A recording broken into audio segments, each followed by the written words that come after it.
too. So what is Chrono going to be? Chrono is going to be named Tacos. All right. Okay. Any special capitalization? All caps. Okay. Oh, man. We are very excited about tacos. Taco Thursday. All right, let's get this rolling then. In 3, 2, 1, go.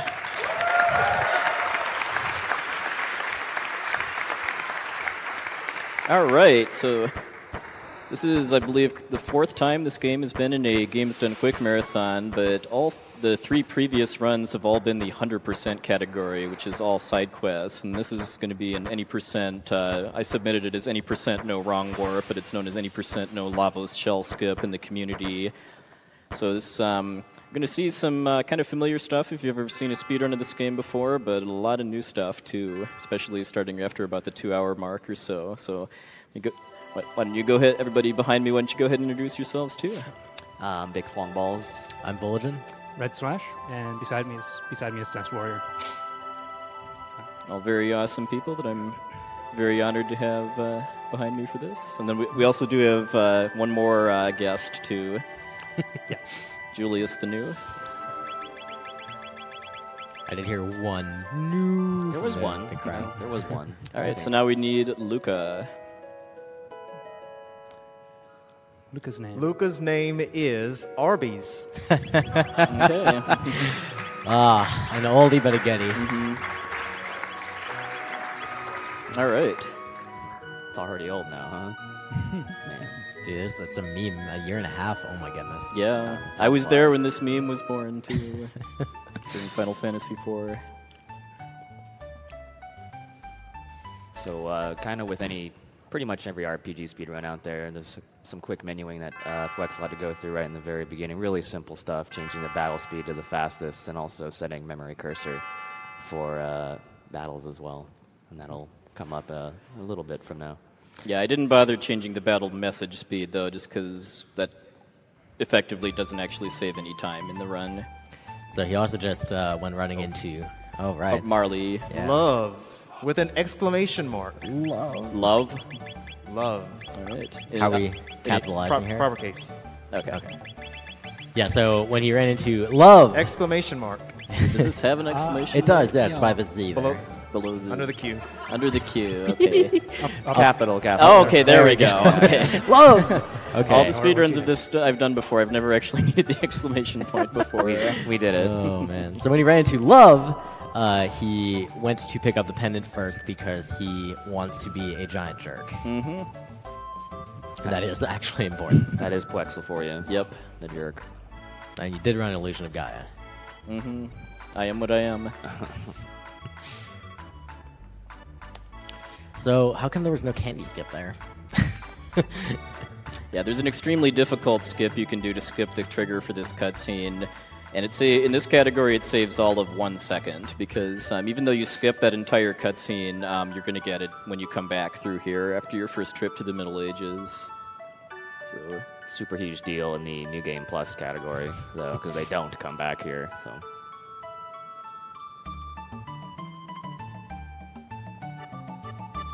Oh, man. These are even better than the meme names we used in the practice runs. yeah. So, yeah, we got, I don't know, like another 2-3 minutes of cutscenes before we really get going. So I guess why don't we go ahead and have a first round of donation comments. All right, I have a $2,000 donation. Jeez. Nice.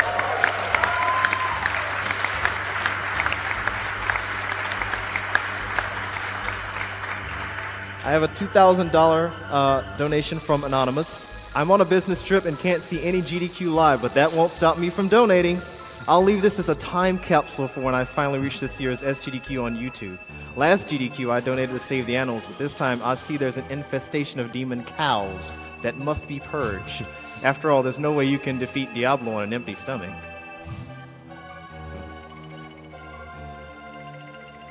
$100 from Saber Rider. Chrono Trigger is one of my favorite games of all time, and Puexla is one of my all-time favorite runners. What more can you ask for? Maybe some demon chocobo? But since that option appears to be missing this time, Puexla can choose where this goes. But always remember that our Lord and Master shall return eventually.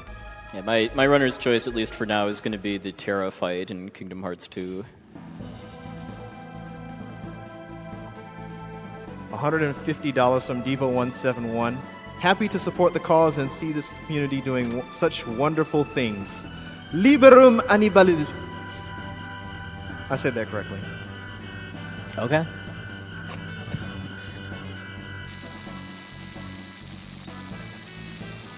Maybe do one more, and then we'll get back to it. I have $50 from Essentia. Nice. Hey, Carrie. Hey, Poexel. Wish I could be there. The kids and I are watching you on the big TV. Here's hoping for a 4 new run. That'll be a first for me. I would certainly appreciate it. You also All have right. an anonymous, a blank $500 from Anonymous. Yo. All right, so we're coming up onto our first battle now. This is also the first time we're going to be seeing what we call RNG manipulation, which is where I'm going to be kind of manipulating the outcomes of battles to kind of follow really predictable patterns. So the way I kind of initiated that was actually deleting all of the save files on my cart before starting this run, so that I actually am able to start a new game without ever actually seeing the save screen. And then here it is possible to kill all 3 of these blue imps before any of them attack Chrono, but I needed to let 2 of them attack as part of the manipulation route. Yeah, and there's going to be a lot of times during this run where he's going to be doing very specific stuff like that. Nice. Nice. Boss buffer. Love it.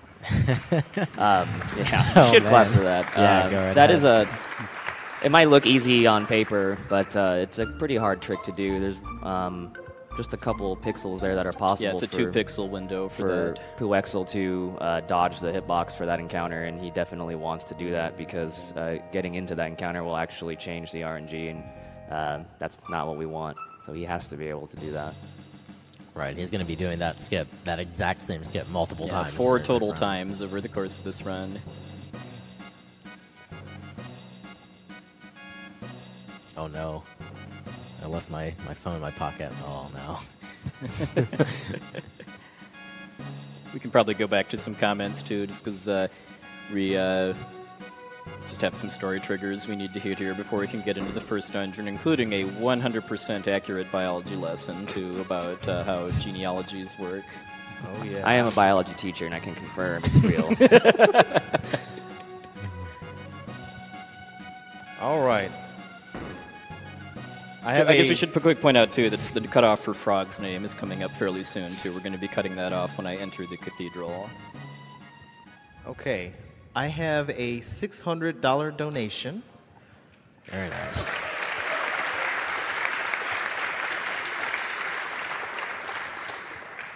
from Diane of the Moon with no comment.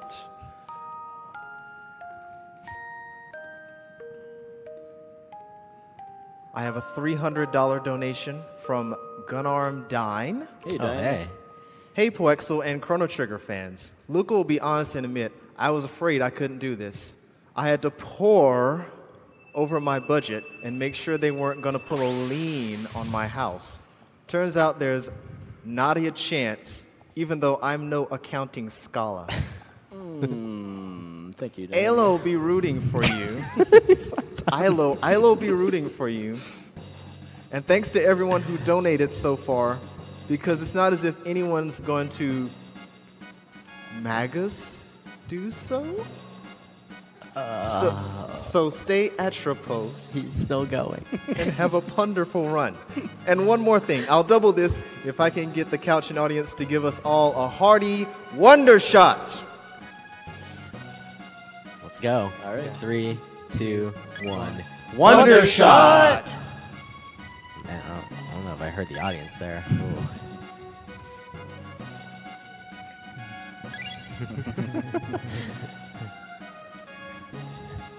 $250 from Reverend. Chrono Trigger is my favorite Final Fantasy game. This donation is dedicated to all the people from Doctors Without Borders who try to make the world a better place, and especially to those who lost their lives in the wars and catastrophes. Doctors are heroes in my book, which makes these guys basically superheroes. Gods of speed gaming, do your best. So apparently babies are produced by coughing?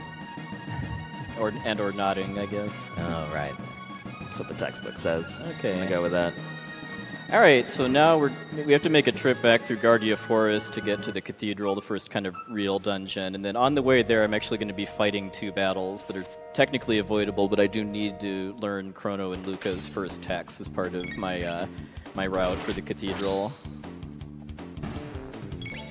And the RNG manipulation is all continuing through these fights too, as far as kind of giving me critical hits when I need them to one-shot these enemies.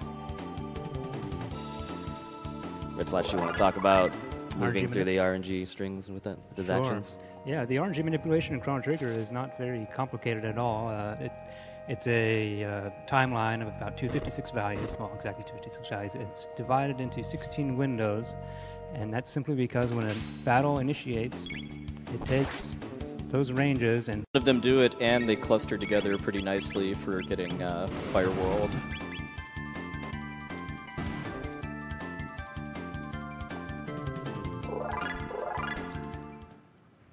All right, and it is now time to name Frog. Well, after he makes his grand debut here.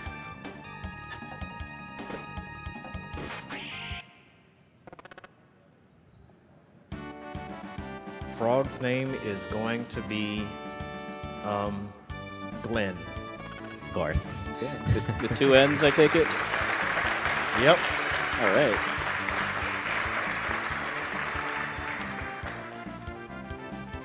Go with the frog.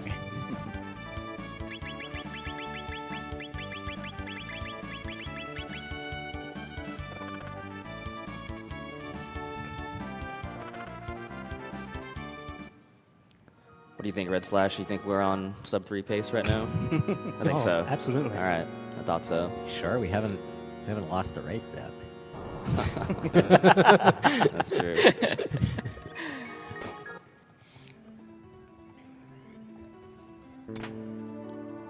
So a quick little revive pickup there, which is going to be handy a little bit later on in case of bad stuff that can happen. In case of emergency. Yeah, even though we're manipulating the RNG in a lot of places, there will be times when we cannot. So might just need that revive. Yeah, so that'll be handy if I get the absolute worst possible outcome from a boss fight coming up about 50 minutes into the run, give or take.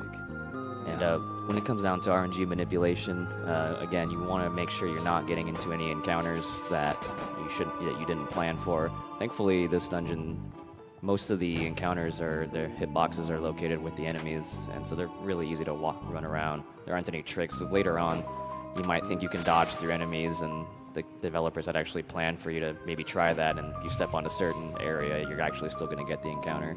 But there's no really such tricks here that I can remember anyway. Yeah, if anyone isn't really familiar with speedrun lingo too, when we say RNG, that means random number generator. It's just kind of a catch-all for talking about elements in games that are intended to be outside the player's control. Right, and it's best to think of it as the game developers wanted it to seem like things kind of happened randomly, like that they weren't predetermined or whatever, but they didn't necessarily need it to be definitely guaranteed and not crackable. So it wasn't really a priority for them to make it so that you couldn't manipulate the RNG, and so that's why we're able to do that very often in older school games like this. All right, so as soon as I play this organ, I'm going to be doing just a very, very minor time save too. That's kind of cool how it works out too, because if I go back down this slide, normally there's an animation of Chrono and friends kind of getting surprised by the fact that they just stepped onto a slide and it resulted in them falling. Imagine that. But if I go down facing sideways, then I actually just walk normally. Alright, so here we're going to be seeing one of the most major tricks in this game that makes a lot of getting through the game fast very, very possible. There's actually kind of 2 things happening here. He's entering the doorway, but before the game is allowed to transition, he's interrupting it with the menu and then backing out and kind of repeating that process over and over again. So he entered the room and continually interrupts the game, trying to get him into the room so that he could slowly work his way over to the save point. And then he gets to the save point, and then... he lets the room transition. Yeah, then he'll finally let the room transition, which the game still kind of thinks he's on a save point, and he's allowed to save anywhere. That's why it's called the Save Anywhere glitch. And one of the other things that he's going to do, since he can save everywhere, he's going to run up to the trigger for Yakura and then save there too. And reload the game, and that's going to allow him to do some funky shenanigans here, where he's able to move around. He's not stuck in the cutscene. The cutscene will progress. Yeah, no wraparound, huh? Darn. Man. Oh, man. And then he has to open that chest to make sure the story can advance too. And now Yakura is skipped. And you don't fight Yakura, who actually would be kind of hard. Yeah, because I skip like Frog's upgraded sword, which is pretty important if you want to actually fight him. So we will actually also briefly mention that when he was doing the save to skip Yakura, he also performed a glitch called the unequip glitch, and we'll talk about that a little bit more later on. For now, it suffices to say that it will actually boost his stats by de-equipping gear that you shouldn't be able. Less is more in the world of Chrono Trigger. Yep. And we'll talk about that a bit later. And then one important thing to point out about the Save Anywhere glitch, too, is that the glitch only persists until I enter an area that has a save point in it, and that will cancel it out. Yeah, it's the save point sprite itself is checking if your coordinate is off of the save point to take away the save ability. So if there's no save point sprite in the room, then Yep. it doesn't matter. Which is actually pretty nice. It means you get to carry that status further forward and use it again, which you'll see pretty soon.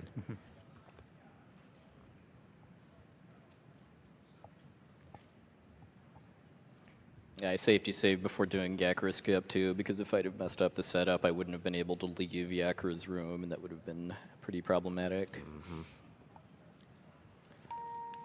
The fade outs are also one of the ways I think you get to see like really these small differences between different skill level runners, where people who are more comfortable will probably wait longer and move a little bit further before they pop into that menu, versus people who are newer and probably don't want to mess it up will probably mash on the menu button, right away, And it's just one of those small optimizations. You can see that over the course of the game can save maybe a few seconds. And Oop, there's the frog skip. nice.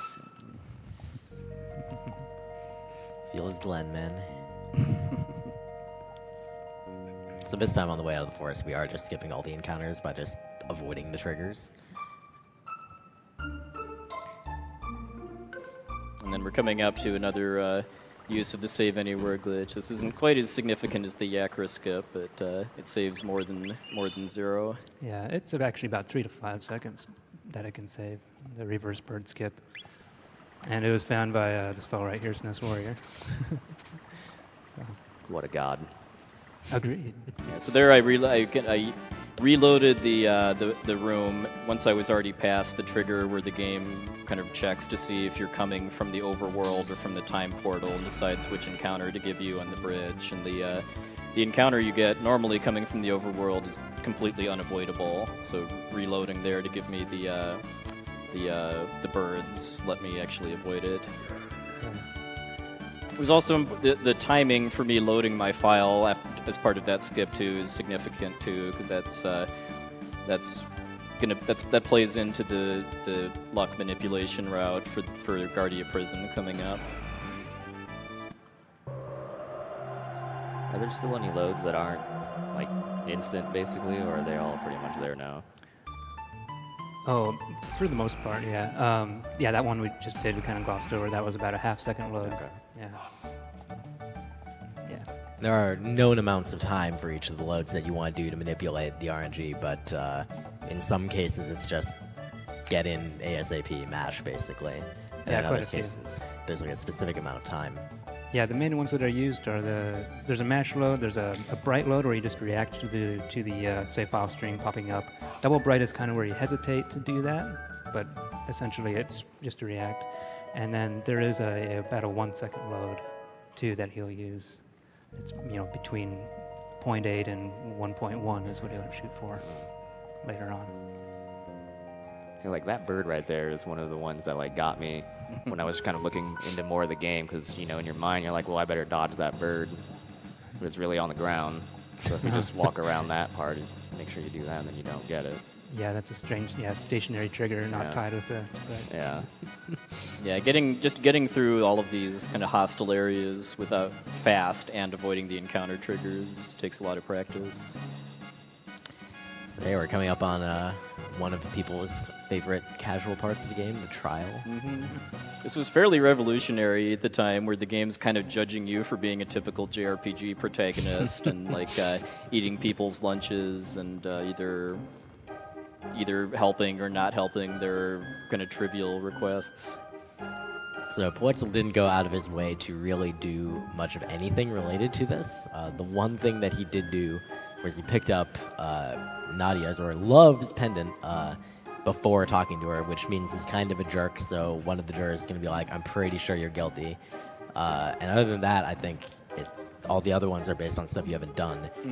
And so there's one in particular that we'll be looking for, who will be effectively random as a result. He's uninitialized, basically. He doesn't know whether to be guilty or not guilty, so he'll just flip a coin. It's the juror that's supposed to be tied to the lost cat quest.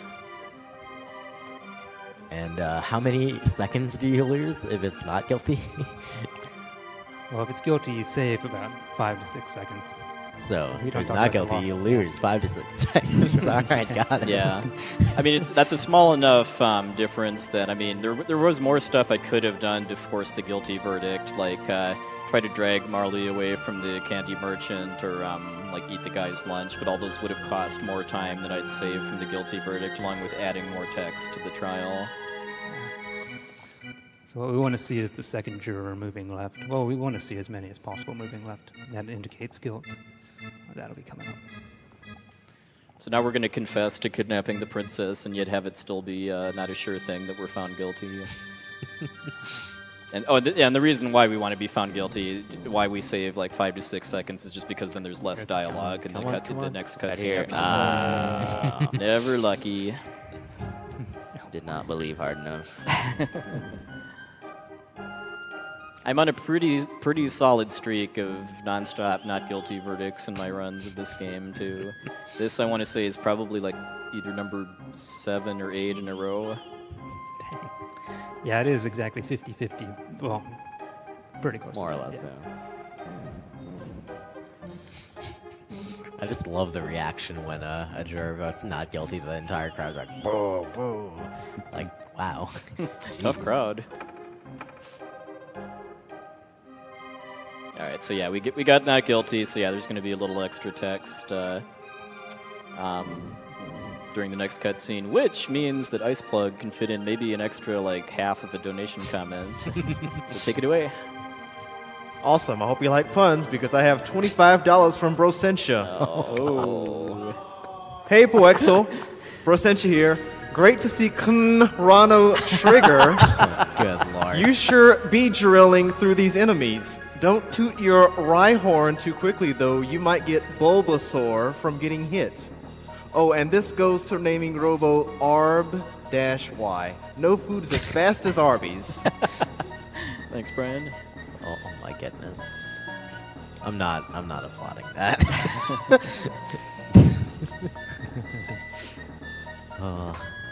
Incidentally, the extra text was right there that he got for getting not guilty. Right here, actually, is Oh, the sorry, my not bad. guilty text, yeah. How dare you question me?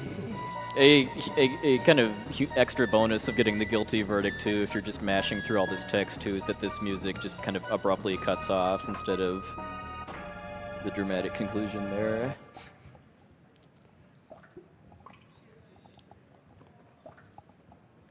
Alright, so I'm going to heal up here. And just grab a safety save just in case my my load for the reverse bird skip was off, because I'll know basically from after this first fight here if I'm good or not. So we picked up the sword, the power glove, and the 2 power tabs, and that in conjunction with the RNG load gets him the max damage possible on this next guard, which is actually perfect. It would be perfect damage. Yeah, these guards have 60 HP, and if I do get a 60 with my Cyclone, then that means I'm all set for Dragon Tank, assuming I can get to it without any further issues. There we go. All right. Nice. So there's going to be a number of fight skips in here that he definitely doesn't want to miss, and then there's going to be the corridor with the watchful guards. Yeah, Metal Gear Chrono.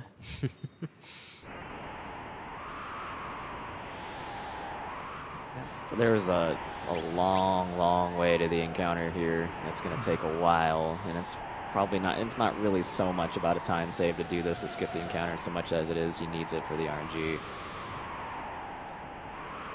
I would imagine this is still faster anyway, but it's not like a ton. He just needs the RNG. It's an encounter with 2 guards, I believe. Yep. Yeah, it's around him. Now we come into one of the bits of unmanipulatable randomness in the game, which is these guards here.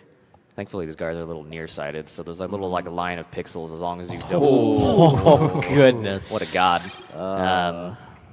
As long as you don't cross this line of pixels, basically, he could be looking right at you and it doesn't matter. But once you do cross it, you don't want to get caught because, again, he cannot get into an encounter. Yeah, so think of this a little bit as like spinners in Pokemon games. But yeah, that was really good. Yeah, nicely done. Yeah, they can do a really fast turnaround like that first one tried to do. And then there you're just, again, when you're just looking for those pixels where you know you're going to dodge the triggers, and you just kind of walk past them. And one more fade out to skip that fight. So now he's good for the Dragon Tank, and you're going to get to see a very impressive fight. And just to remind you what the fade out glitch is too, it's where we're kind of storing a screen transition basically and then interrupting it by opening and closing the menu. Then when we hit an event trigger, either for a fight or a cutscene, we'll release that so that the game completes the screen transition, but it still marks the game event as complete. And like in that case, the event was a fight with 2 guards. Very, very handy. It'll be used a lot to either skip cutscenes or skip battles. Not everything can be skipped though. Like you can't skip the Dragon Tank. Yeah, or else it probably would be. But wherever you can use it, it's going to be seen.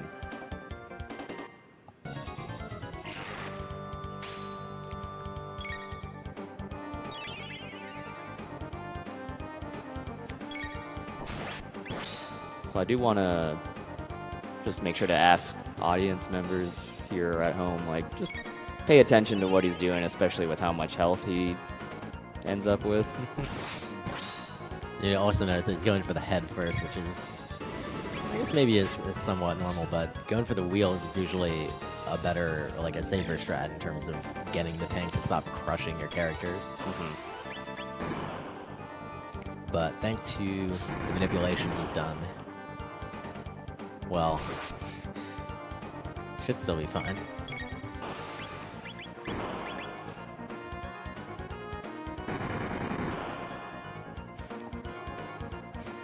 Right?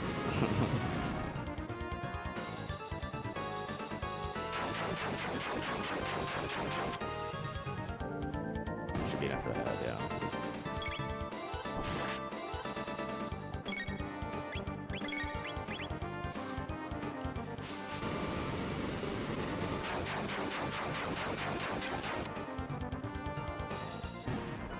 There we go. Nice. Yeah. So that's the power of RNG manipulation there. Yeah, so there's a couple of things that you really get out of it where you see Chrono at 10 HP really low, and the first thing you're probably going to feel is to freak out and probably heal the guy. But when you're manipulating how the battle's going to go, you know the next 2 targets are not going to be him anyway, so why bother wasting the time to do that? On top of the fact that you, following the RNG string, you're also like quite certain your damage rolls are going to be good enough to take care of whatever it is you need to take care of. So Yeah, right at when I came down to this floor too, I actually skipped a shortcut scene just by kind of running into that guard and then moving straight down. Showing him some love. An exclamation point. Otherwise, you get some extra text and stuff when they yell like "wait, stop" or I don't even remember because it gets skipped every time. Yeah, the ending to the Dragon Tank fight is a little tense, though, just because I'm winning pretty much right before it would roll me over and kill me. Yeah, that is something to note, too. Kind of scripting the fights, if you will, makes it sound kind of dumb, but at the same time, you do have to make sure you get your inputs in. There's lots of places where you have to put them in really fast before they go, or you might actually have to wait a tick or else you change it up. So there's actually a lot of these like really small things you have to deal with that if you mess it up, RNG changes, and then there's really no way to make it back up in a lot of situations.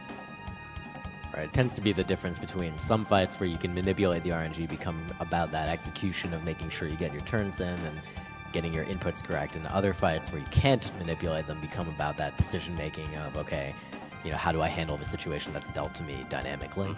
Yeah, and also I did actually have a backup strat for the tank fight too. If I'd have gotten caught by the guards in the prison, because getting an extra fight would have changed my what we call it RNG seed as far as the kind of the state that the game's battle system is in, and yeah, like I would not have killed the head first if I was not on the manipulation. I would have done a couple fire whirls to take care of the wheel and the body, and then just finished off the head from there. And pretty safe, but a lot slower.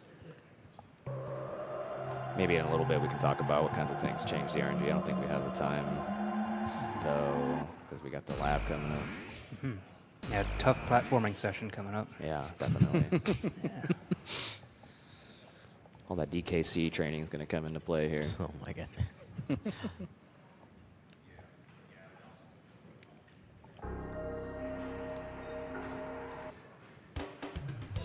Why don't you handle this one, Red Slash?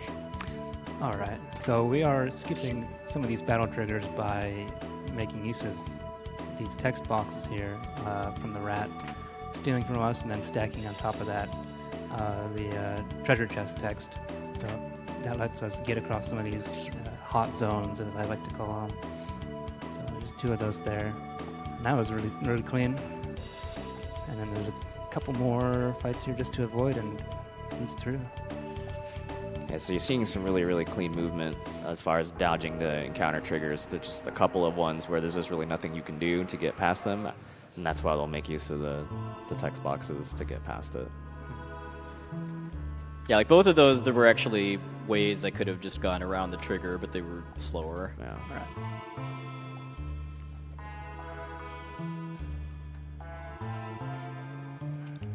So we're coming into this dome for one item only, and that's the bike key, so that we can proceed off to the east and race Johnny And hopefully lose and guarantee our sub 3. guaranteed world record. The man. Guarantee world record if you lose. That is correct. We also made a very important control change there. So he swapped his open menu button from the X button onto which button? A. Onto A. And the reason is that in this room up here, where you would normally fight the Guardian, pressing the X button specifically will trigger an encounter. And he needs to be able to do this fade out glitch, which requires opening the menu, so that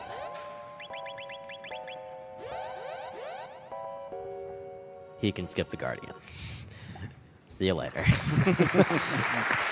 That was extremely clean. Very nice. Yeah, something I try to watch for too is anytime I get a fade out where you don't even see the menu at all too, because that meant I actually hit B on the first frame that I could. It is actually possible to use some more advanced setups to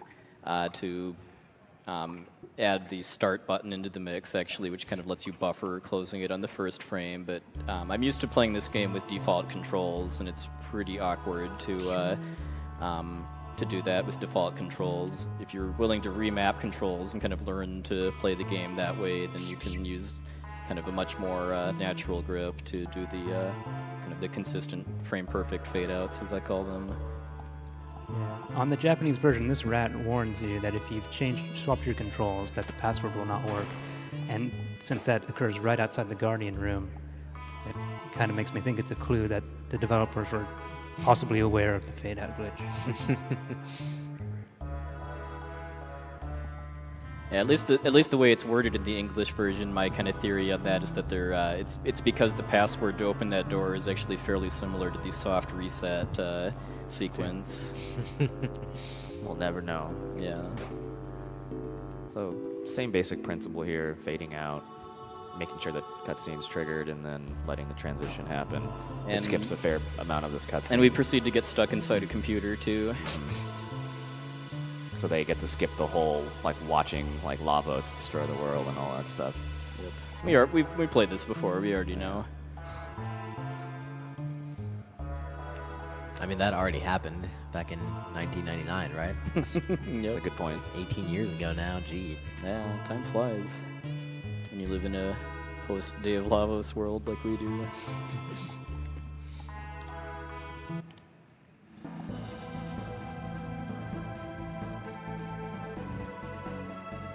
Alright, so I'm just going to backtrack out of the Aerosdome now, just making sure again to avoid encounters because I'm still on an RNG manip route. So you can probably fit in a couple donations while that's happening, along with the cutscene afterwards. Excellent. I have a $1,024 donation from Vaxerd182. Oh, thank you.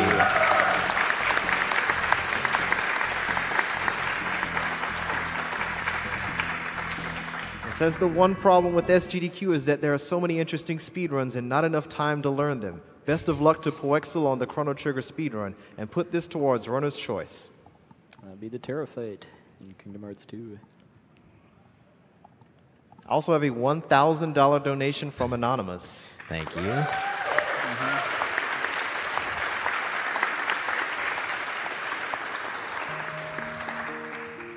And it, much like that cutscene that we just saw, says nothing.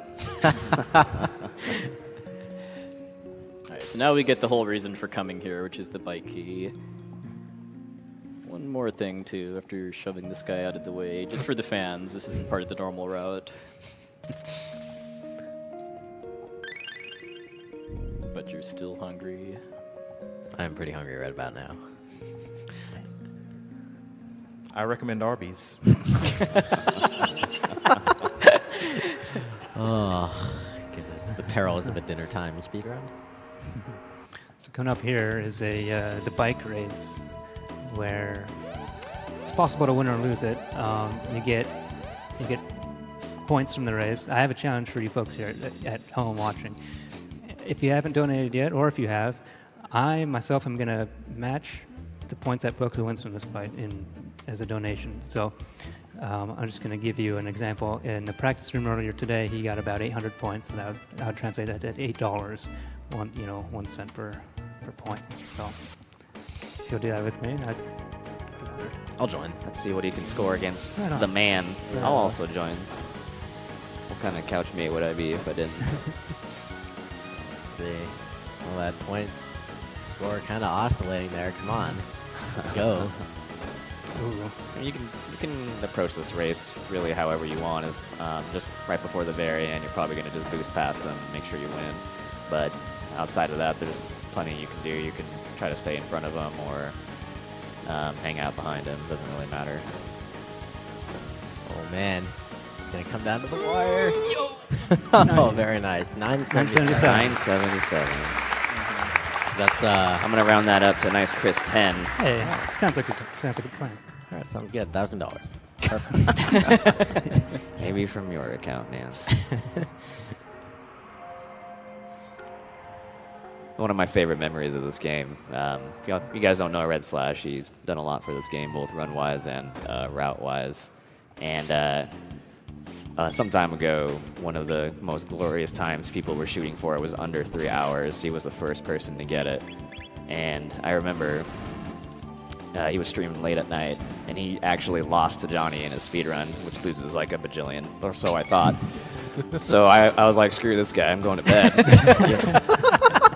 And then the next day I wake up, he got the first ever sub 3 in this game that I saw on Twitter. It was ridiculous. Oh, man. Yeah. So, Boixel's walking by those guys, by the way, not to aggro them. Also, hopefully we've cut off the robo names. Yeah, oh yeah. Yeah, I should have mentioned that earlier, but yes, we need to name Robo now. All right. Robo's name is going to be Ryan D. So capital R, capital D. Yep, capital R, capital D. All right. Another throwback name. Little bit of minor optimization I did there too was that instead of just running up to Robo and talking to him, I actually ran past him, and that's just so because the cutscene starts when Marley gets directly in front of Robo, and then when you talk to him as Chrono, your characters kind of walk off to their positions. But if I run past him, then Marley's running to close the distance to where she needs to be, and it's just kind of a cool micro optimization.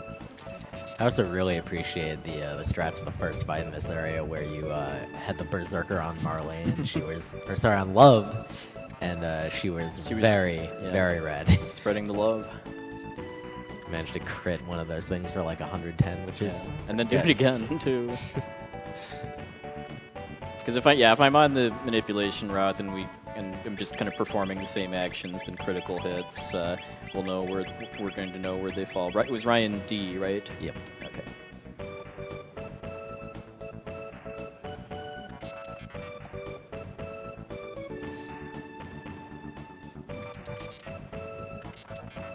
I thought you were supposed to sing at this part. Dude, I'm not here for Thought that. you were singing, dude. I thought Fishy. Iceplug were singing. Oh yeah, that sounds more like it. I think that was the plan. We forgot to tell him though. Never gonna give you up. Down. All right. If you're not careful, you're gonna get our stream muted.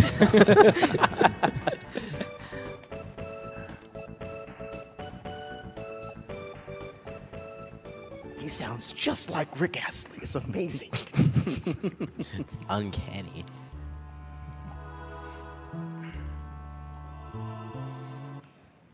All right, so now we're coming into the next main dungeon, the factory.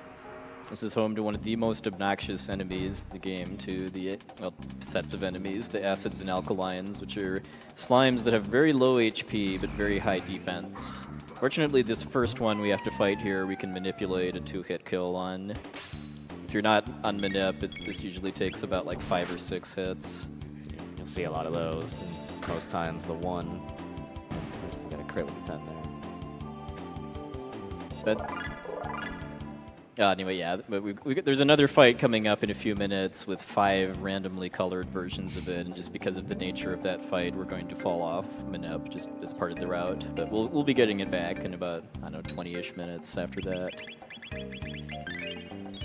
Yeah, that fight he's talking about will have 5 slimes, and there could be any amount of proportions of green versus orange. We won't know until he gets into the fight. We'll leave it to y'all at home or watching to guess what it's going to be. Yeah. I'm going for 5 oranges, of course. Oh man. I'm thinking 4 greens and 1 orange.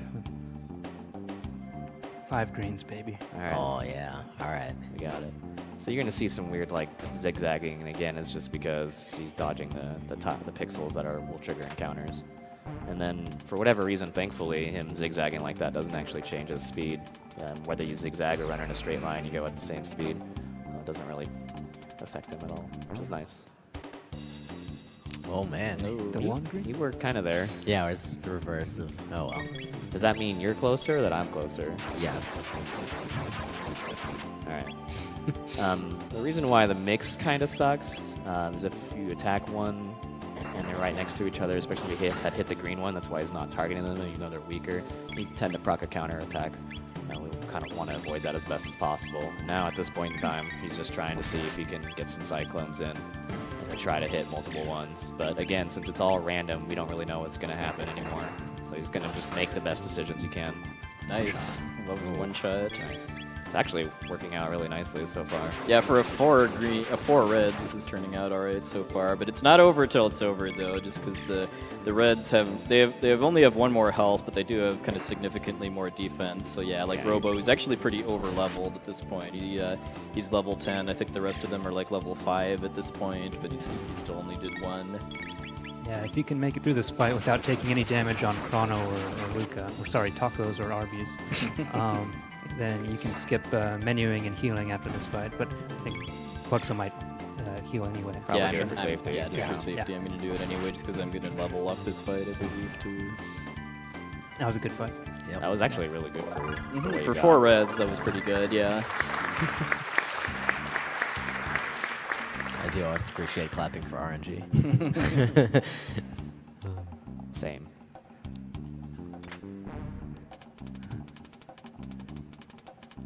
Yeah, so since he is off manipulation now, just because he can't really control that fight, our series will actually become a very, very dangerous fight because, again, he is very under level.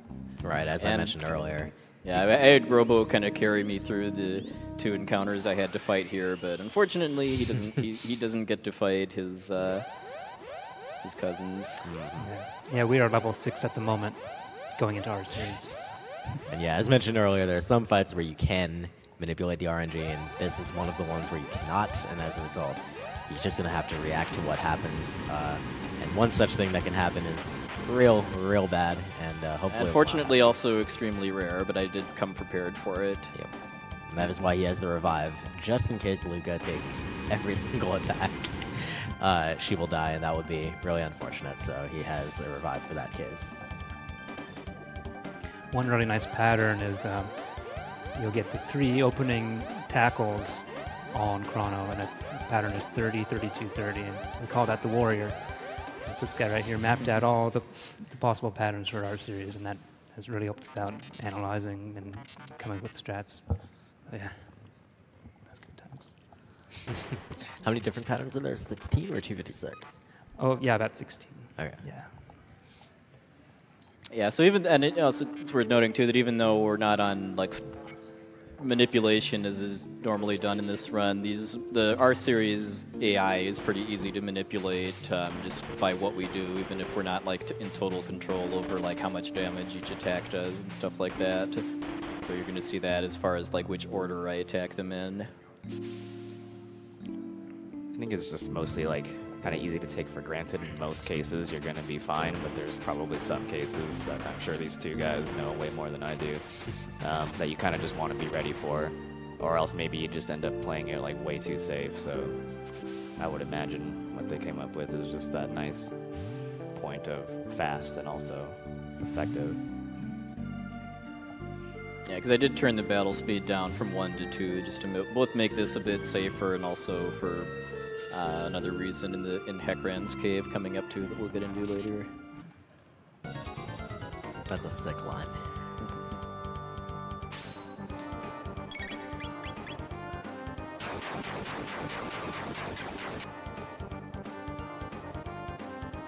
Alright, let's see what happens here.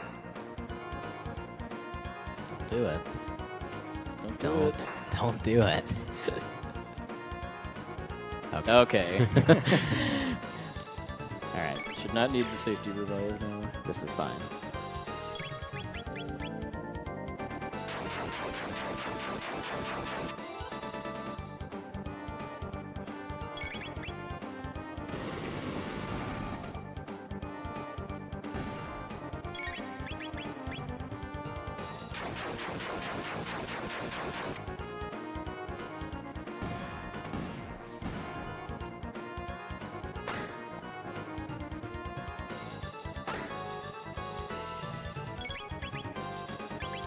Easy. Every time, dude. Easy every time. All right. Nice.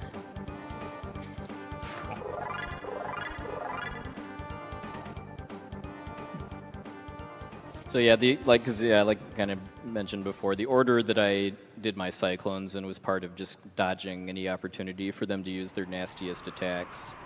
'Cause, like I think it's when we're down to like 2 of them or so, they can do this kind of like volleyball passing attack with your characters, or they have like an explosion attack that I think they do as a counter at low health too.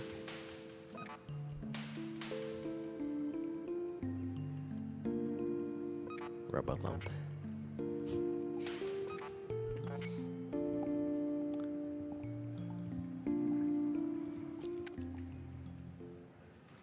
All right, so now we get introduced to the game's kind of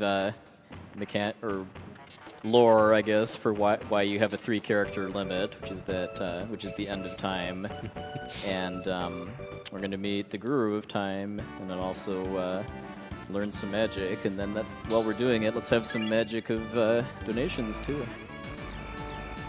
Awesome. I have $1,000 from Terrain.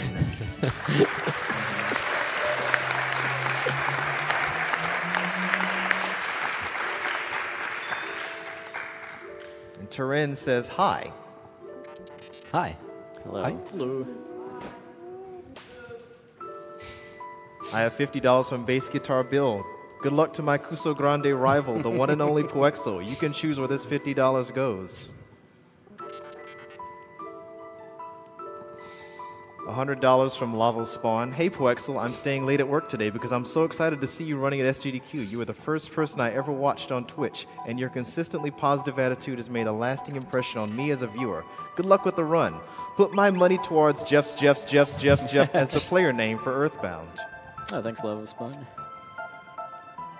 I'm just imagining a lava spawn at like a desk in an office.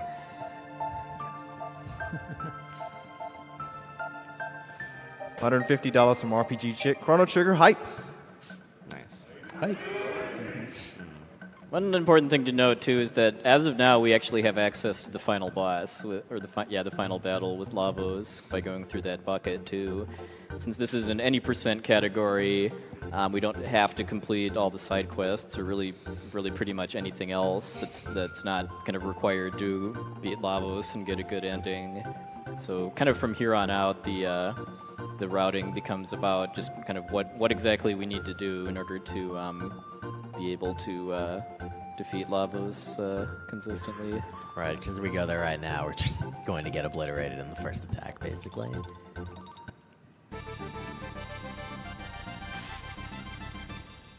No, we do have an important skip coming up here too. The almighty Specchio skip. Oh, kind of missed there, Luca. And got it. All right. We did it. Oh, goodness. Yeah, that's about the amount of clapping deserved Yeah. for that. That was, yeah. Oh, We messed up. goodness. That was a golf clap moment. It's okay. It's just one of those things where it's just kind of easy to space out and mash, and then if you say yes to fighting Specchio in this case, it's way faster to actually just win than to actually try to lose to him.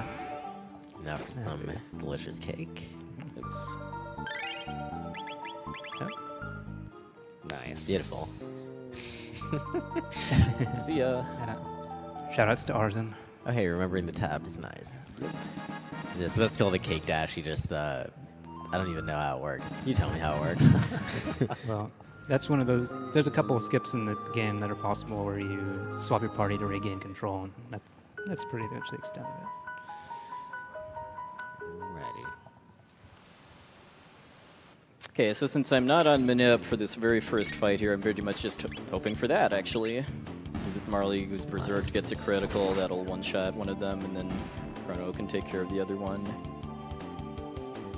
Berserk Marley is hilarious. She looks like a tomato.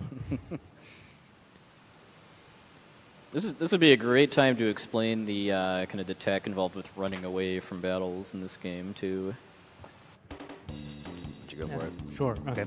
Yeah, the runaway counter in the game, it simply counts the number of frames you have L and R held. So it's looking for you to be holding it for 2 seconds, but that counter begins slightly before the battle menu even begins to appear, and it continues to count even when you're in a menu like your tech menu.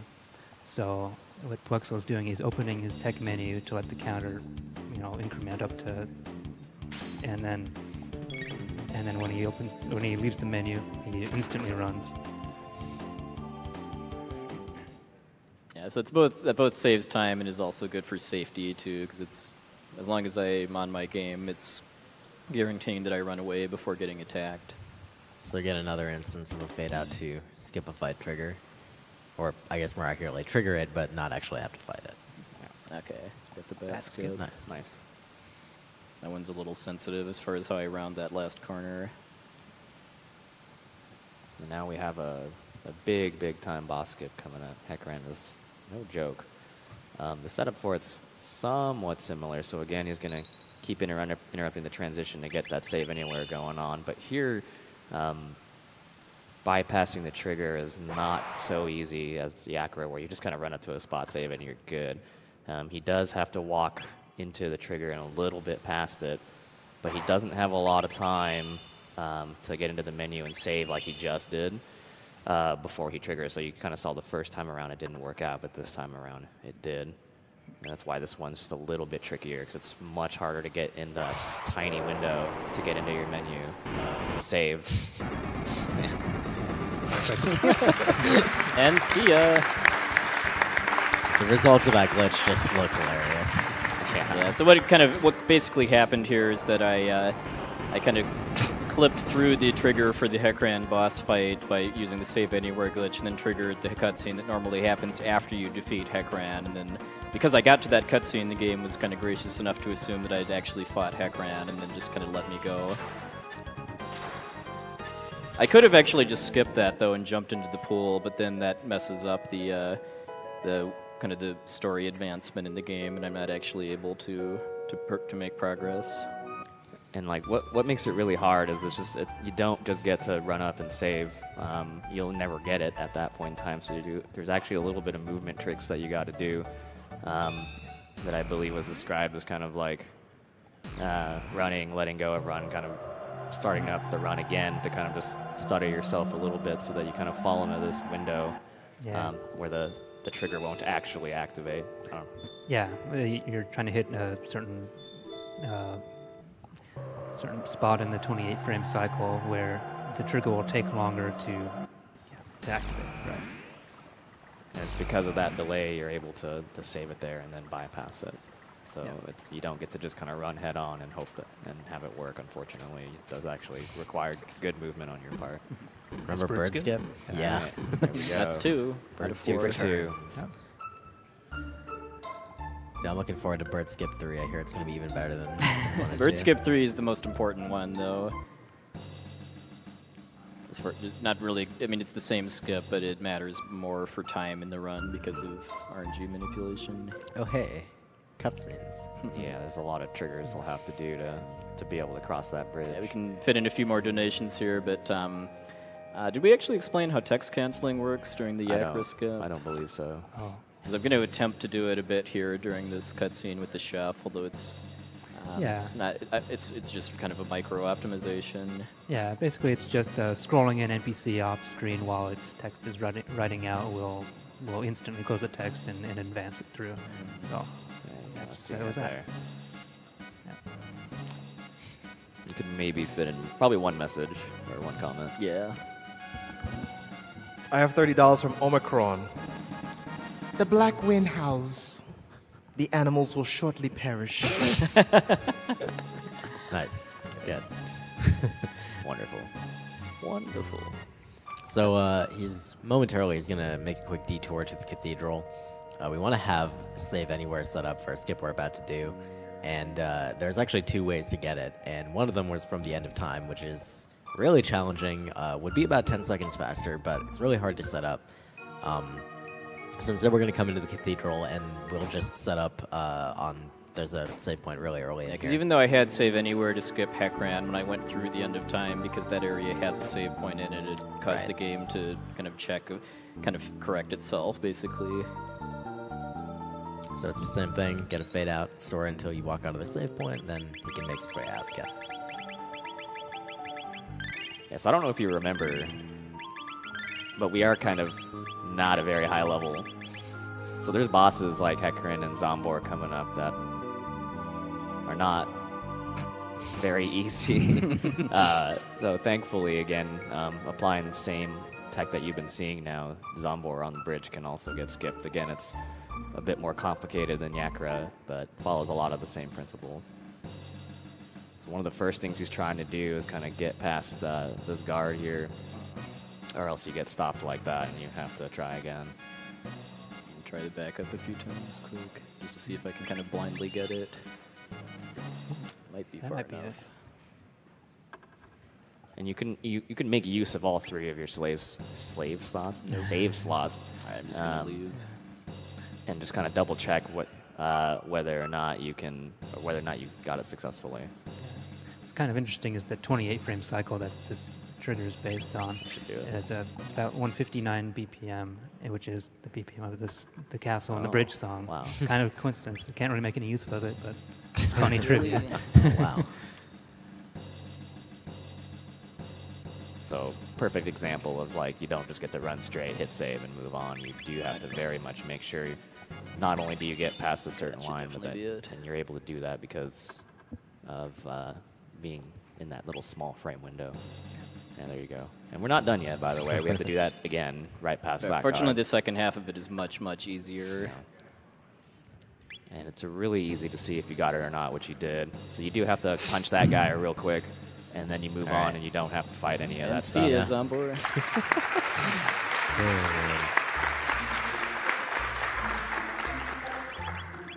So now we're going to do some shopping and some more unequipping. The way this glitch works is pretty interesting. It might be a good time to talk about that, perhaps. Would you go ahead? Sure. Well, let's see. To perform the de-equip glitch, you shift to a different character and press up at on the same frame. There's a lot of rules involved with it, but the effect of it is that on the English version, each item that you de-equip after your character gives you adds 15 magic resistance. So that's basically meaning it'll cut the magic damage you receive by 75%. 2 items de-equipped cuts it by 90%, so you're taking only 10% damage. Also, okay, on the English version, it also gives you a magic attack boost, which is very unique. It'll boost by 10 magic power per de-equip, so it's very significant. You'll see the effects of that coming up in this next boss. Yeah, also, I just used Save Anywhere again in order to clip through the cliffs there and skip both the cutscene and then 2 battles. Call that the Tata skip. Indeed. Wow, excuse me. And yeah, so the effects of the equipment glitch are going to be really, really important coming up real soon. And obviously, Save Anywhere is still persisting, so we're able to do that skip there. You also saw Puexel kind of use his own kind of timing or buffer method to make sure try to make sure that he loads at the correct set amount of fractions of a second by kind of cycling through the save files and then finally selecting his save. But, I think a lot of people use that method. I know our boy Chrono Kirby likes to have his metronome, and I'm not sure if other runners do other things. But Well, metronome's pretty much the standard now. I to be gotcha. honest. Fair enough. Skipping the battle trigger in that room is very, very important too, because it's like 5 or 6 battles back to back, all of which are unrunnable. If I'd have actually hit that, I would have actually just reset back to my Tata skip save.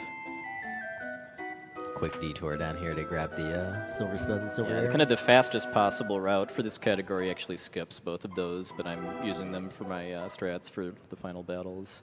Also, once you've gone through that room once and kind of exited through the left side, the game deactivates the consecutive battle trigger there. This is a nice track, by the way. Agreed. Also, Mountains are nice. mountains are nice.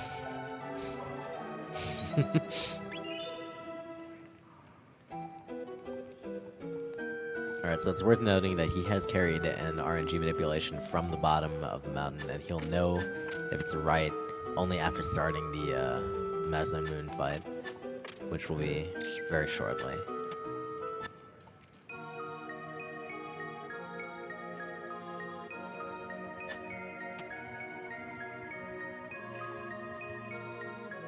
What I'm looking for is for Chrono to get punched for 33 damage right at the start of the fight. So that'll tell me I'm good to follow my my boss battle script for this. Yeah, you'll definitely see times where he might have wanted to, or he might feel like he should have played safer, but again, since he's on the scripts, so to speak, then it's not really a big deal. First thing he's going to do, as long as he's on the right string, which is good, is hit no wave, and since he's on the correct string, it guarantees both dudes fall asleep and don't do anything to him. And then he's just going to beat down the left one, because you don't get countered by the left one. And if you remember, all you have to do is beat one of them to beat this phase of the battle.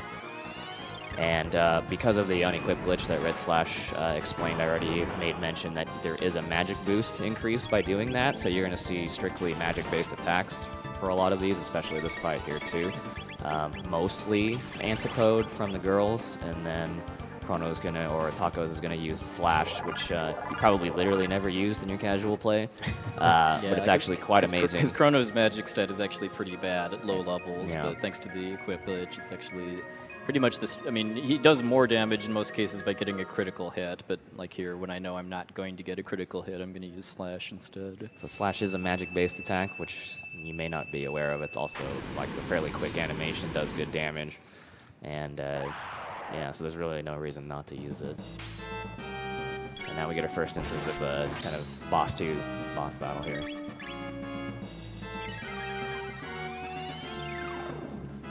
Under normal circumstances, if you weren't manipulating, then you don't know what Mazza and Mune are going to do. He does a lot of good damage. He's pretty buff. I mean, you can look at him yourself, right? But again, he knows exactly what's going to be going on here, so it's just not dangerous as long as he, Poexel, does what he's supposed to do. Yeah. Staying for his knees. Yeah. That said, he does have to make sure to use specific timing at specific moments in this battle. He'll need to wait a couple times for Masamune to make particular attacks before he takes his turn.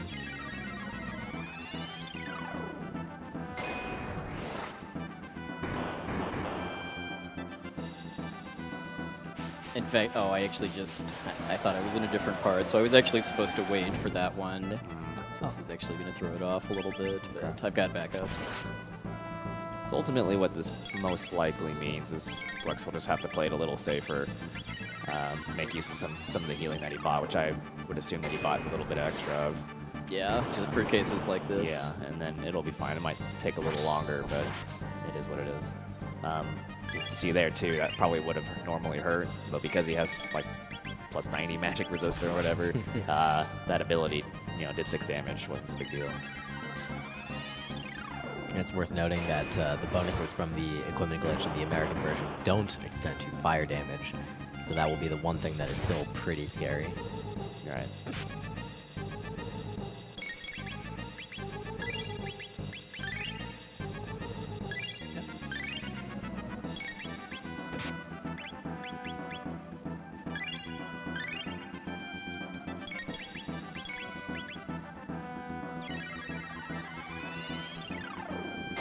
That's probably really the only key difference is kind of what you saw right there, of like 3 turns of healing. Probably wouldn't have seen that. But other than that, I mean, it doesn't change the fight that much. It does mean I'm going to have to reset again to fix the RNG before it becomes relevant again. Yeah. Thankfully, there's a plethora of, or it seems like there's a plethora of backup loads in case you mess up somewhere. Oops. Oh, wow. Goodbye. That was fast.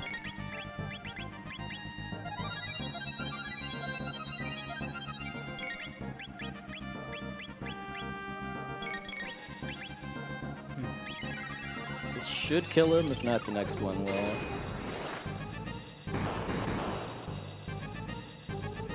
There we go. Good.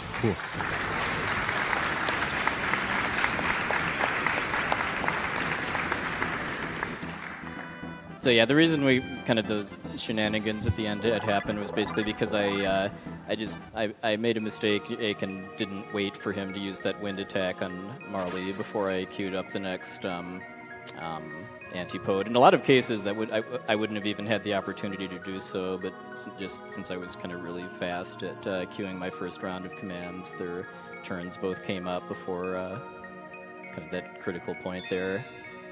And that fight does show you a couple things. One is that obviously it's very precise doing the RNG manipulation, so there's still a lot of room for error and things to happen. And then, of course, also the value of just having backups and plans to be able to compensate for, oops, I'm not on the manipulation anymore. And obviously you saw there that it wasn't that big of a deal. A little bit scary, but... So you can do a bright load directly after Masamune if you're off RNG. Oh, okay. If you'd like to. I will do that then.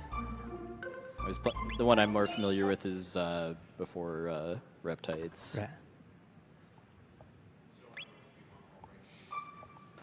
And we're back. Everything's fine.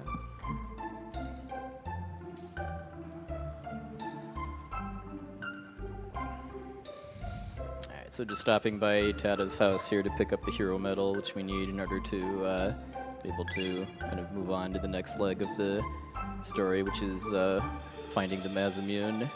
Yeah. Little brief pit stop here to sell the jerky that I was supposed to give to the knights on Xenon Bridge, but because of the Zombor skip, I still have it. And then just for marathon safety, for being able to afford some extra healing supplies, I'm going to We'll definitely take that money. that. No new. Yeah. No news is bad news.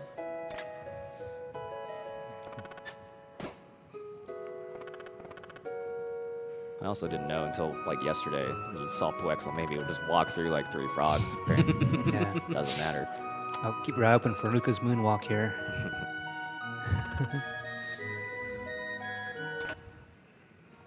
Yay! Nice. It's right there with the Setzer slide. I'm glad that we got the hilt of the Masamune from the trash here when it was clearly sticking out of the ground at the top of Denadoro, but whatever. Dang. Yeah, every time we go through this forest, we have a 1 out of 4 chance to see a new, which in casual play is just, it's an opportunity to get a bunch of tech points, because if you actually fight it, then I don't know, it's worth like 40 tech points or something like that, which is a lot at this point in the game. But in a speed run, we just kind of viewed new sightings there as a sign of good luck. And this is our one and only trip through Truce Canyon where there's just nothing we can do about the bridge encounter, so we just run away from it, and it's part of the Manip route.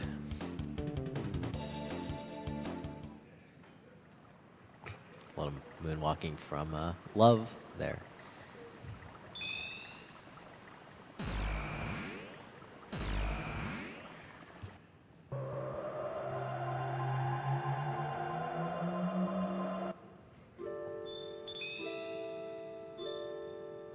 Probably do a donation to the.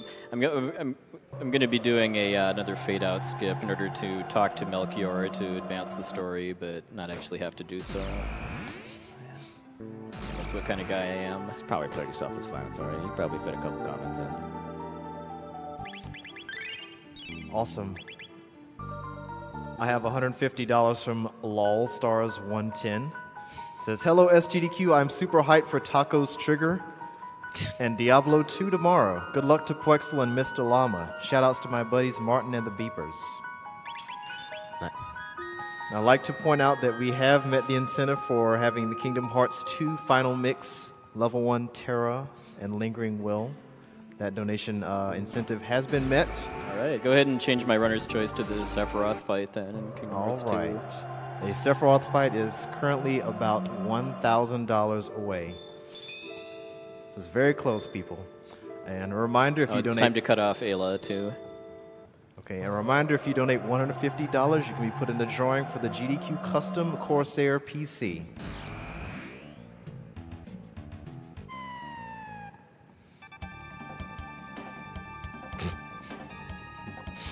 I just love that they're just aimlessly wandering back and forth. Nice. Good. That was an 8-frame window to get that second reptile from the left to move up so you can slash 2 at once. Got it. Yeah, it was a little more awkward too, just because I'm used to Chrono's cursor being set to tech here instead of item. Right. But we made it. When I did the Melchior skip too, by the way, it wasn't visually obvious to me that I actually got the skip too, because I didn't see Chrono start to walk backwards before the screen faded out. So I actually just quick saved the game, and the fact that the chapter name advanced to the rare red rock told me that I got the skip. Alright, one more fight with Reptites here, then it's time to name Ayla.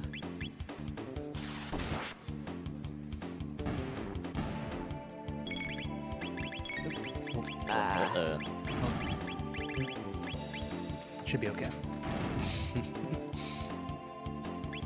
Oh. Hello? What happened to the flame toss? What was that? I coded, or I guess you got put to sleep and then woken up by the second rock. Yeah, must be. But yeah, again, the backup strats I had to do on Masamune kind of threw me off a little bit on these fights just because of having characters on item instead of tech. Alright, so what is Ayla's name? Ayla's name is going to be OBB. Ob. In all caps? Or? All caps. Unique. So, Ob like tacos.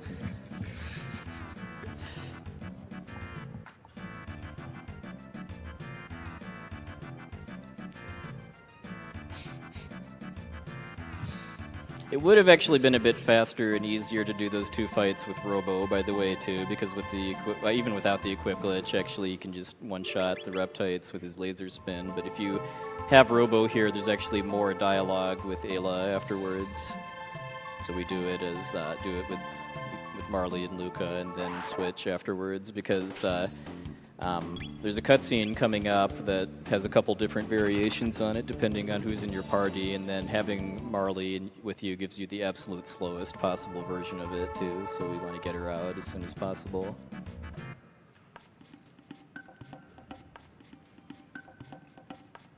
You just don't have any time for love. Gotta go fast.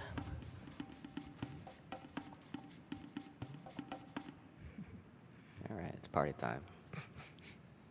Strong man. Tacos. Yeah, so with this party, which gives me the fastest possible version here, I just need to talk to Robo. Then gonna wait for him to stop dancing here, and then go back and talk to Ayla.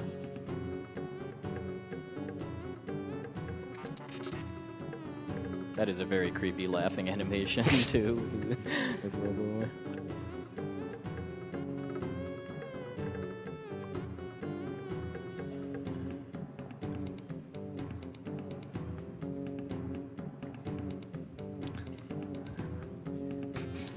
This is a kind of one of the few kind of required mini games you have to do, and it's just mashing basically. And it's not terribly demanding. Have you managed to try out Mash Attack yet? Yes, it confirmed my pre-existing suspicions that I bet that I'm best off running RPGs. So while we finish drinking our soup, as I call it, have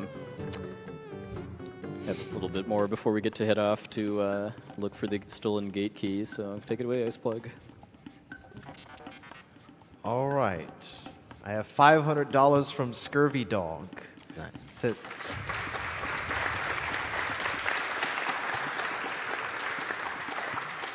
Says, hey runners, organizers, and fellow awestruck fans. This is the 3rd year I've caught this marathon live, and I love to take the opportunity each time to support Médecins Sans Frontières.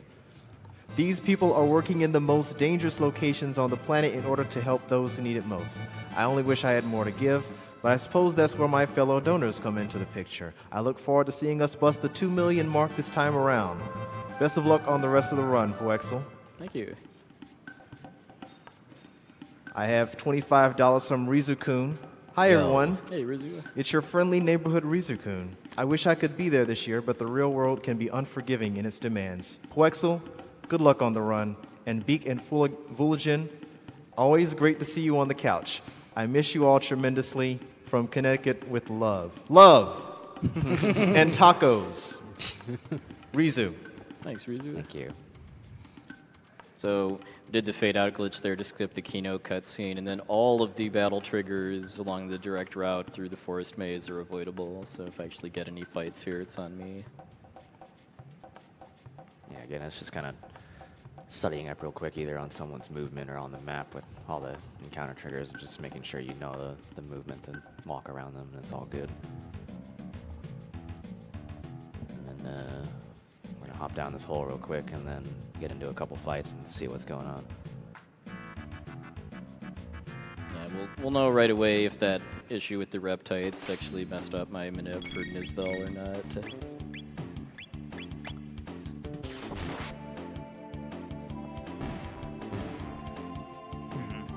Hard to say. Yeah, it's still kind of questionable, because usually if I'm fast at getting to that hole to start the encounter, Chrono will get hit for 34 by the first Evil Weevil. Amazing translation, by the way.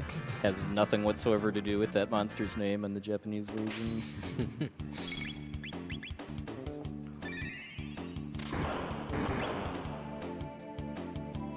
So raise your hand if when you were a kid you did not know that thunder stunned all dinosaur. Dang.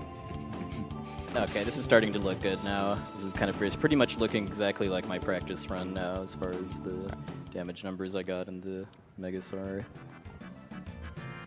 This is definitely a fight that's real nice when it's manipulated. Nizbel coming up, I mean. this ape is pretty nearsighted here too. So basically I just need to wait for him to be facing down in order to skip the battle trigger.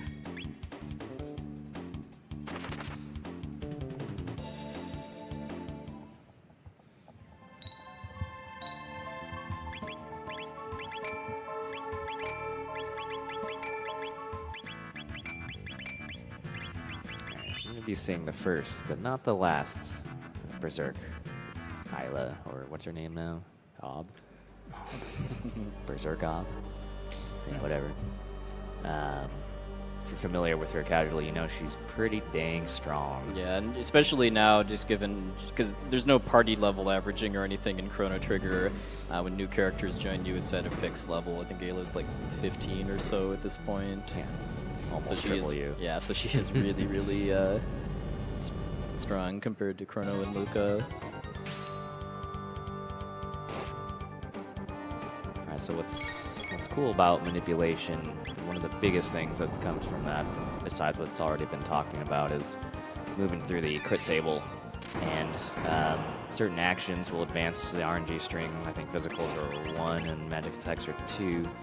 And the actions they do will also determine whether Isla's attack is going to be a crit or not based upon what you're doing. So what you're going to see is a bunch of those where she's just going to crit for 400, which is a lot of damage. And since she's a Berserk, she's doing more damage. She's getting her turns a lot faster. So when you're on the correct string and you're making sure every time her turn comes up that she's going to, you know, it's going to be her turn to crit, then you're going to do a lot of damage.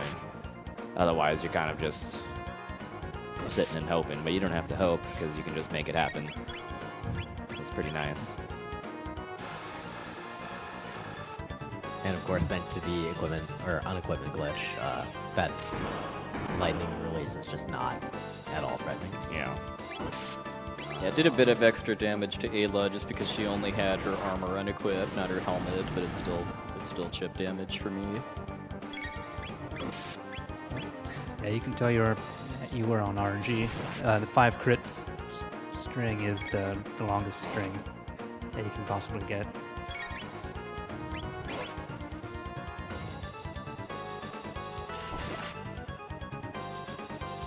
That's Nizbel. Nice. Fine.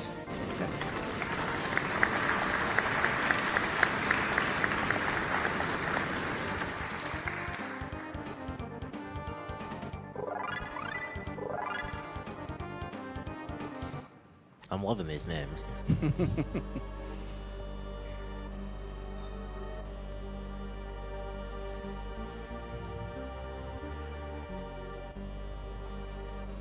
So because Ayla leaves us now until after we've defeated Magus, we unfortunately also lose the Berserker she had on her.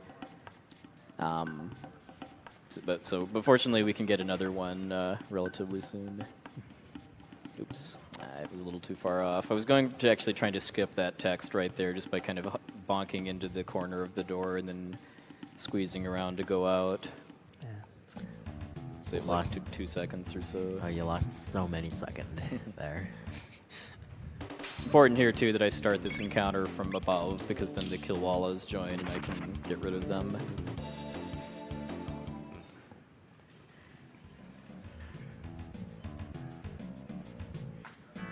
Here's my second Berserker here.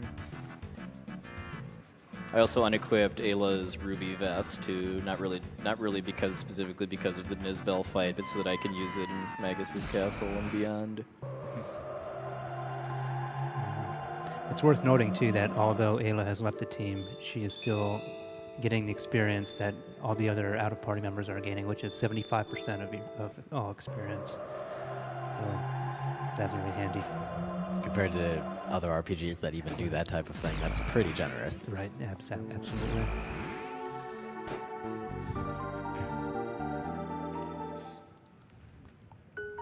So now we have to watch all sorts of lengthy cutscenes, right? Involving making a sword. Well, Kind of. we do see some cutscenes involving a sword.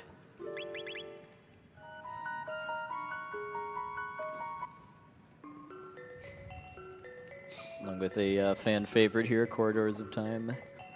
It's got like a bunch of different names though because of translation differences.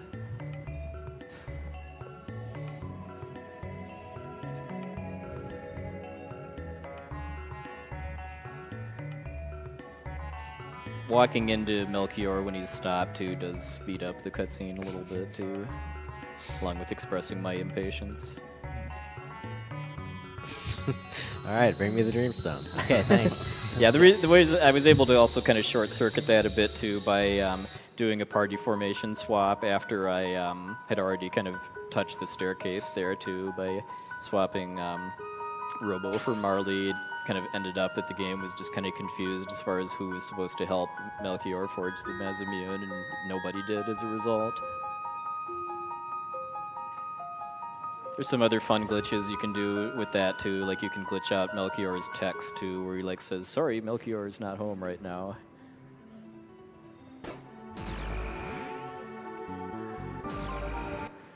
So now we've got bird skip number 3 coming up too, which is extra important because if I make this bird skip, then I can just go all the way into Magus's castle without having to reset to change my RNG seed.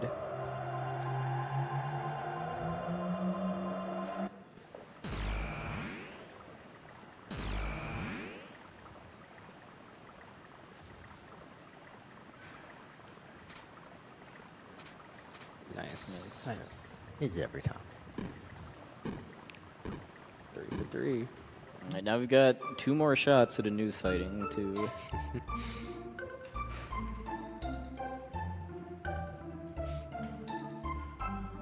Soon to be followed by many shots at Iceplug to read donation comments too, just because Frog's flashbacks that we're about to get are pretty much the longest string of kind of cutscenes that there's really nothing we can do to. Not really much we can do to shorten or skip parts of. This is officially it. Yes, it is now officially to earn. Sub 3 guaranteed. Definitely.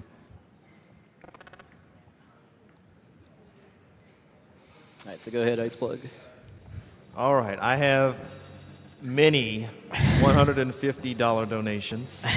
Nice. $150 from Adam I. Been donating to GDQ for the past few years. I love all the speedruns. Keep up the good work. $150 from Incandescent Owl. Good luck to all the remaining runners and a huge appreciation to everyone involved for the hard work, providing some great entertainment for a great cause. Donation goes to the choice of the guy behind the couch in the sunglasses.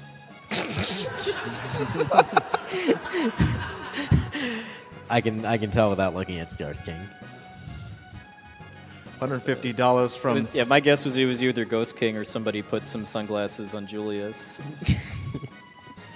$150 from Lars V. Hey, Poex, I have greatly enjoyed watching your training for this run. Good luck and toss my monies to Runner's Choice.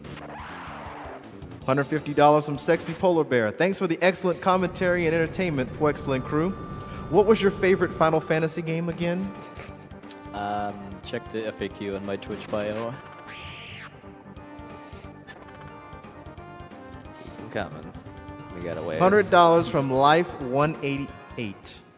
Can I hear you guys do your best impression of the Lavos scream? Ooh, I'm not sure the audio guys want us to do that. Yeah. Oh my god. Oh, he said go for it. Who here?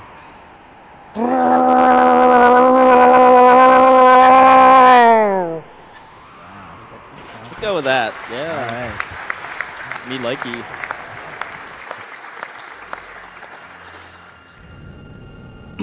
I have other Cyrus donations didn't to like read. that too much, though. I told you he was a god. I didn't lie.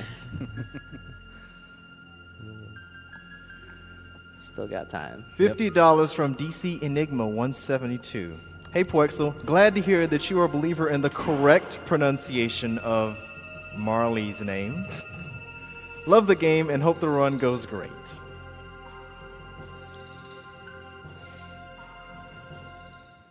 $50 from Gaudrin. I can't tune in live, but had to donate for my favorite runner playing my favorite game. I'll donate an extra $35 if I hear this when I was the VOD tomorrow. Good luck, Poexel.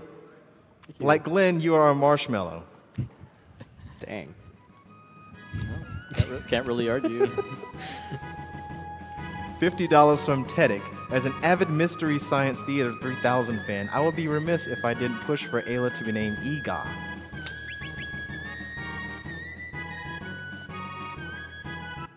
$50 from Kaishura.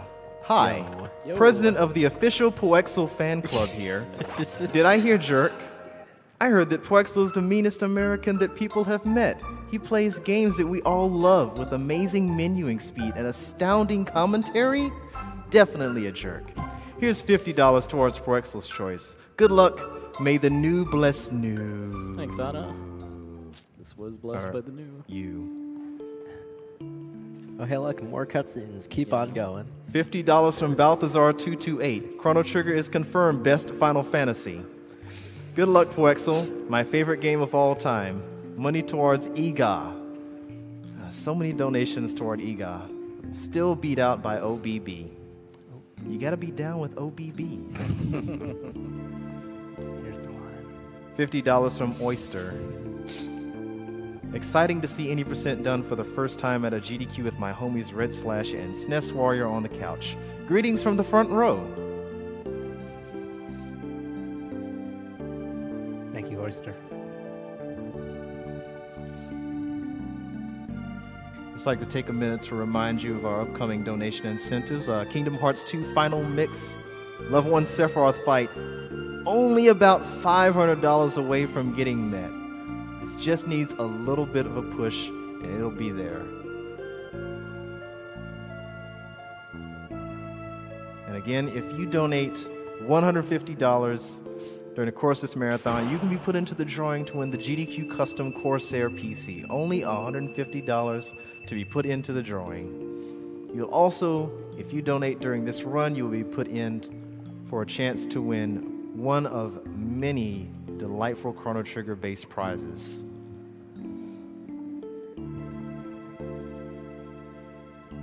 A little fun thing here too. Notice how the chest on this screen is actually open. It's just about to come on camera too, because it's using the same map from Denadoro, and it didn't bother updating it.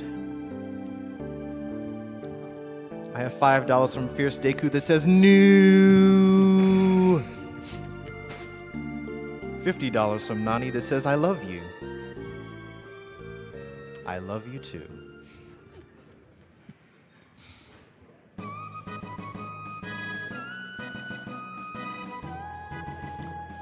of the most iconic scenes from this game.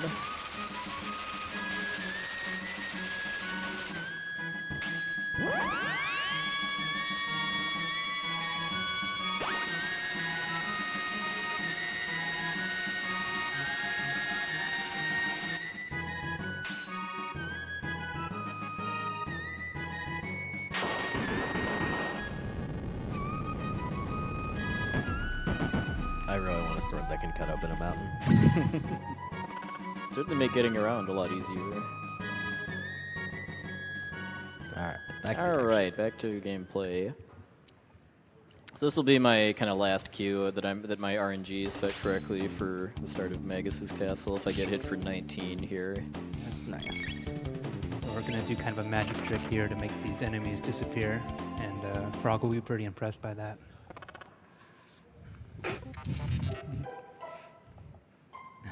yeah, those enemies actually have pretty high physical defense, so you're kind of expected to use magic to kill them.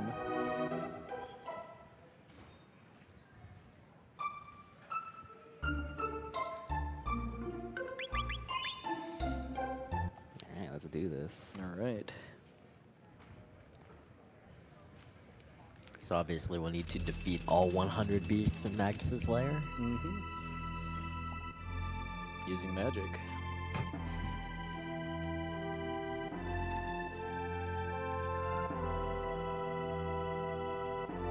So Magus's Castle is one of my favorite parts of the run too, just because there's some very fun and very cool boss fights, along with a lot of really neat encounter skips too. Yeah, it kind of has it all, like funny stuff and then really intense stuff and fighting some fights, dodging some others. It's got it. It's got everything.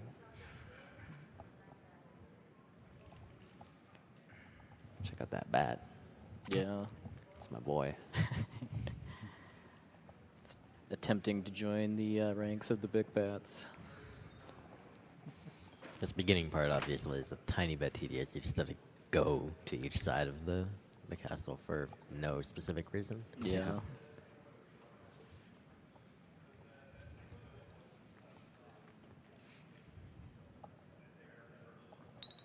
And if it matters, then yet another sign of whether or not he's on the RNG, but he already knows, so it's not a big deal. Yeah, we'll see once for this fight here, which is I'm using the unequipped glitch in order to one-shot all 8 enemies here with Rocket Roll, but one of them's gonna get an attack off before I can do so because of how slow Robo is, and if it's 46 or 45 on Frog, then I know I'm good for Flea.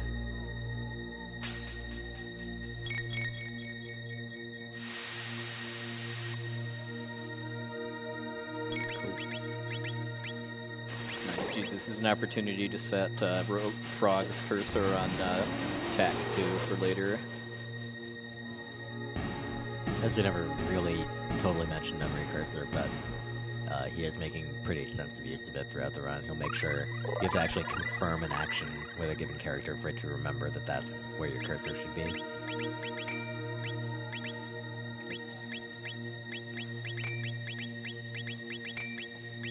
Alright, casually, this is Flea is a fight that's coming up here that can actually be pretty trolly, but thankfully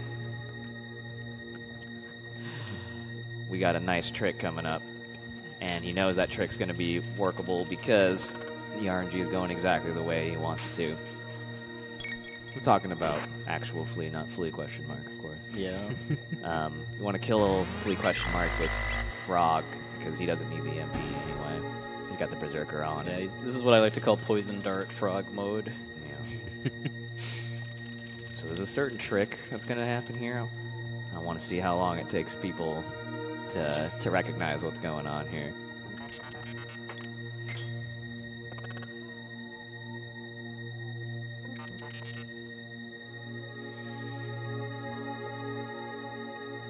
He's really laughing too. I love the background for this one. Yeah, it's pretty good. And it doesn't really create much lag too, which is kind of surprising. Pay attention to this hot tech.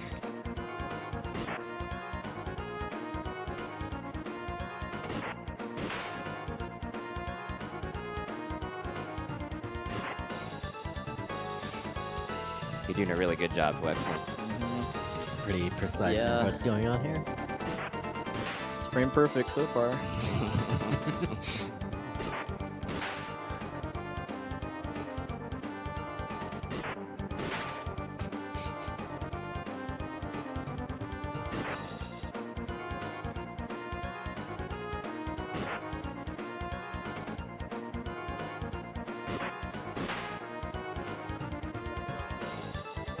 You got this, dude. Yeah. You got this.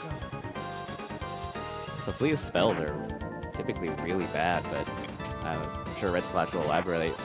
But with the RNG string, basically, I know it was explained to me a super long time ago. I don't think it's actually the case anymore. It's kind of ATB based, where they seem to kind of take their turns at the same time, and Frog just kind of superseded Flea's actions every time. I'm not sure that's actually thought of as the case anymore. This was like years and years ago. But just kind of in a nutshell, for whatever reason, Flea just kind of takes a beating while Frog beats on him. So it's really easy, which is really nice because he can actually be really, really bad. Yeah, Flea has a very nasty counterattack that hits your whole party along with some status conditions too. But yeah, the setting up that stun lock, it requires the RNG manipulation, but the kind of what really sets it off is just having a berserked character.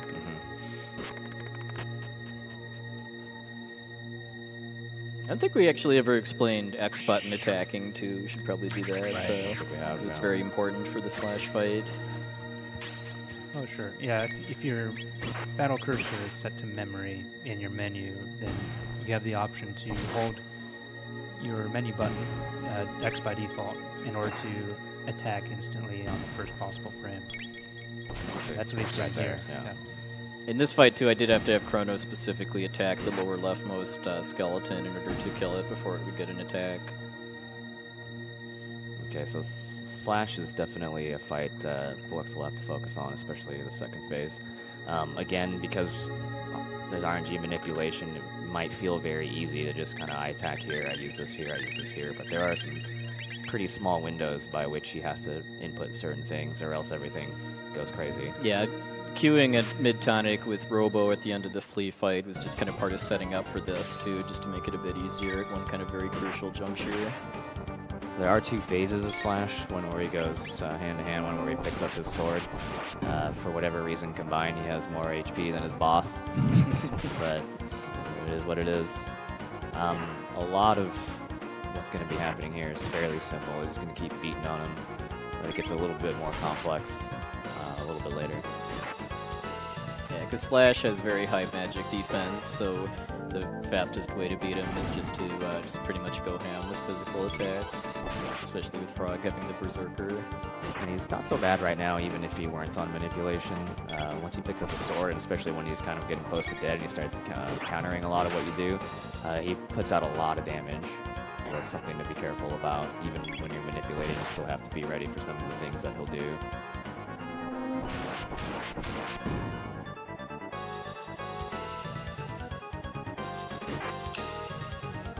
This is also one of my favorite fights because he beats you up so much that you can kind of barely win by a thread. There we go.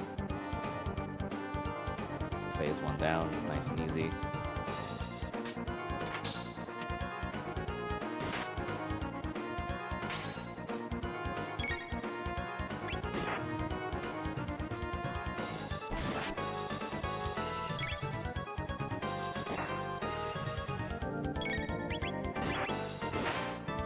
Another nice thing about X button attacking too is that it doesn't matter where your memory cursor is set to.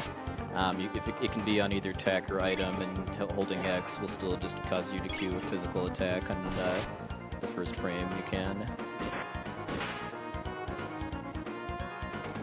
Something a lot of people don't know about for this game too, just because it does require changing one of the default battle settings as far as turning on memory cursor for it to even work. So it's kind of one of those other situations here too. You can sit with Ryan D here, 15 hit points for a bit. It's just something you're not going to worry about because you know what's going to happen. Yeah, he'll be fun. Yeah, because I'm taking very low damage from his slash attacks because of the equipment glitch, because slash attack is considered light element.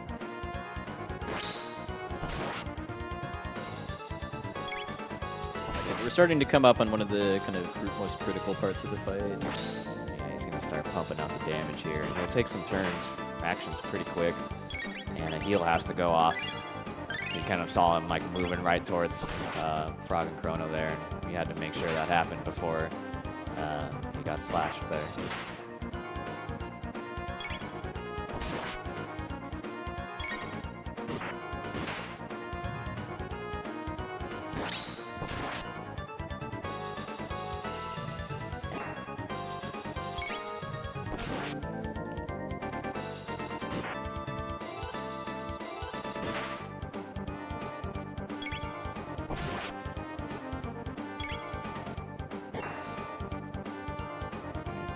First, yes indeed. Goodbye. Down goes Robo. Ooh.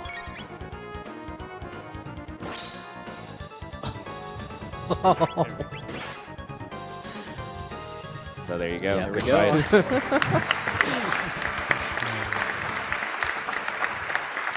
Just telling us earlier. That's the best one. That's why I like that fight. Yeah, because when he's below, I think it's like it's either 500 or 600 health. He starts counterattacking basically everything with yes indeed, and he has access to his nastier attacks too, like that spin cut move at that point too. So it's just a really, really scary part if you're off manip. Yeah, shoutouts to Keeley for creating that boss skip. That was back in 2013. You might have heard his name for his task work, but he created the flee and the slash manipulation, the Nizbel, and also some of the later things you'll see, the elixir glitch application, and so forth. There's a lot of cool people involved with this community. It's probably one of my more favorite ones. Half of them I probably don't even know anymore because I haven't really had my head in there. But, you know, the two guys at the end there, they've been mentioned before. Great people. Chrono Kirby, Magus and Genya, of course, used to run the game. Obda was brought up before. Ottavino is a really, really important person too. Yeah. Yeah, it's worth noting as well that all the glitches and the applications of the glitches were known in this game since probably 2008. Inichi was the one who found all these, but it wasn't until Alpha Jr. started to break down and the Chrono Trigger into the modern speedrun route that we started to see people actually doing single segments using all that. So that was really cool.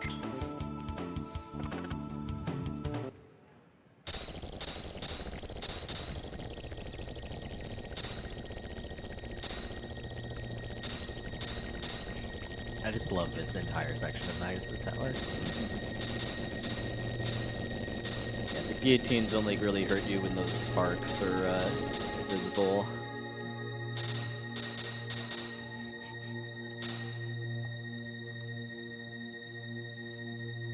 I think you guys will enjoy some of the counter skips that are coming, like that one. As it turns out, Must have just missed them, I guess. Yeah. I don't know. Donkey Kong. Very nice.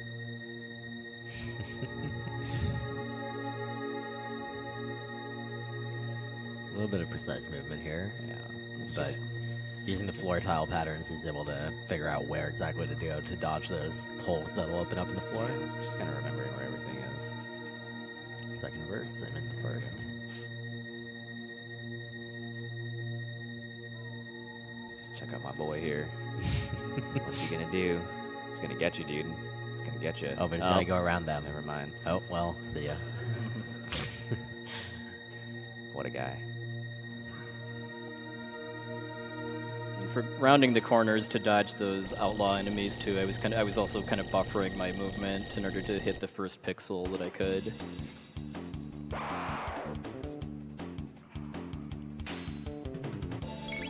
Groupie is a fantastic enemy name.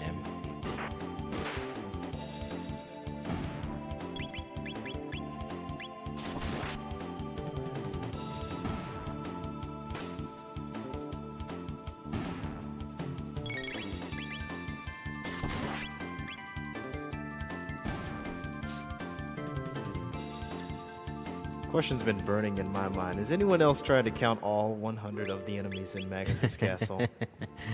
As a matter of fact, Probably a good chunk of us on this couch have at some point in our lives. I know I certainly did back in the day. and as it turns out, spoilers, there are, in fact, 100 enemies.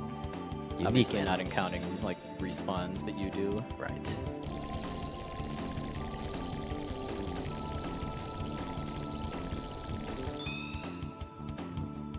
What do you want to kind of explain how jugglers work too? Just 'cause it's one of the more complicated fights. Sure. The juggler enemies, they begin with their magic defense lowered and their physical defense up.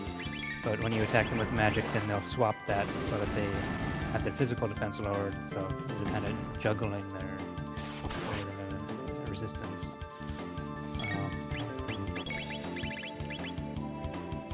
And for a while, we had a laser spin strat here with a Robo to hit all four of the jugglers twice. And it was pretty impressive, but pretty dangerous. And it turned out that this extra extract was a little bit faster anyway, and safer. RNG Yeah, purposes. it's not really dangerous in terms of death, Right. but dangerous in terms of falling off the RNG maneuver. Right, it was very tight. Ozzy's so mad there he desynced his arm from the lever that he was pulling. So this room does have encounters in it, but you just skip them by walking on the outside of the statues? Yeah, and then by going through that door facing sideways, I guarantee skipping the encounter trigger there, which is otherwise a little inconsistent. Slurp cut. You know it.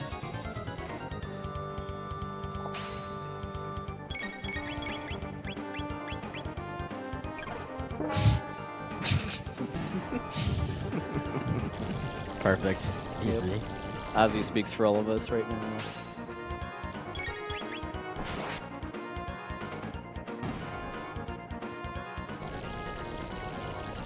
This fight here too gives me both some visual cues about my my RNG seed being set for Magus, and also an opportunity to correct it if I got into an extra fight in Magus's castle and messed up the map a bit. All right, so 119 is what we're looking for there. All right, we're in there. Yep.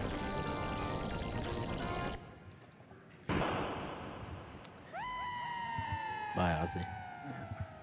And because he didn't take any damage from any enemies after Slash, he could potentially skip the save point altogether, but I think he'll make a safety save. Yeah. It's probably a good idea.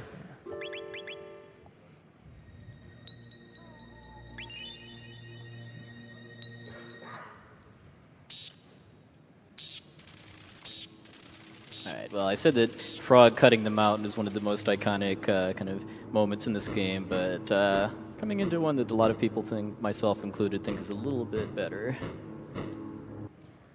Showdown with Magus.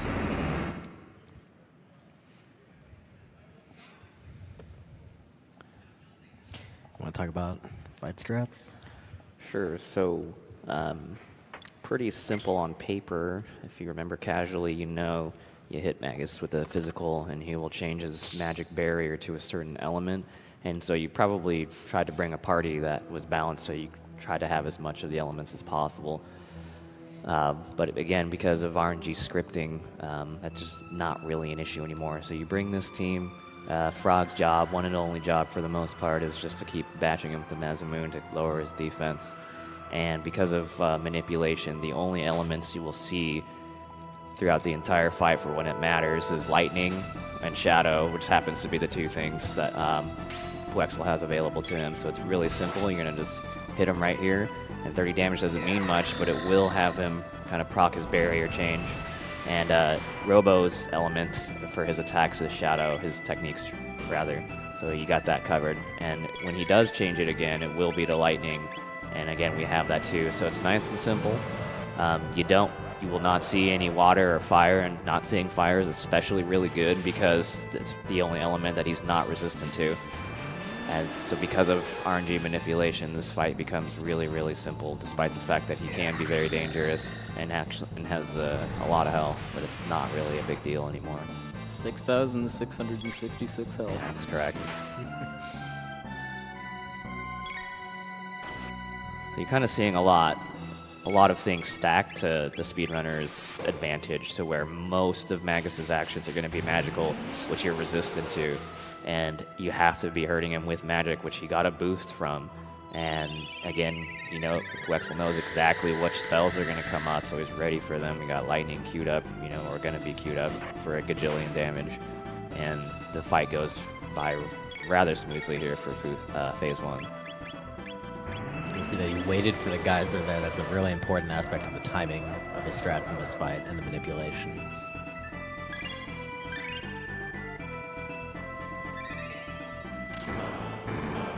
6,666 hit points is a lot, but when every kind of hit you're doing to him is 400, 500, 600 damage, then it's not that big of a deal. And then you take, 15 to 25.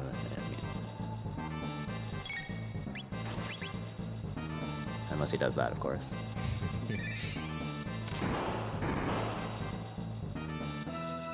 So we're at the point in the fight where he doesn't change barriers anymore, and pretty soon he's going to start casting Dark Matter. But until he does, Wexel has a bit of an opportunity to get a couple more attacks in with the previous weakness, so he just gets 2 more free lightnings here for another, 960 damage.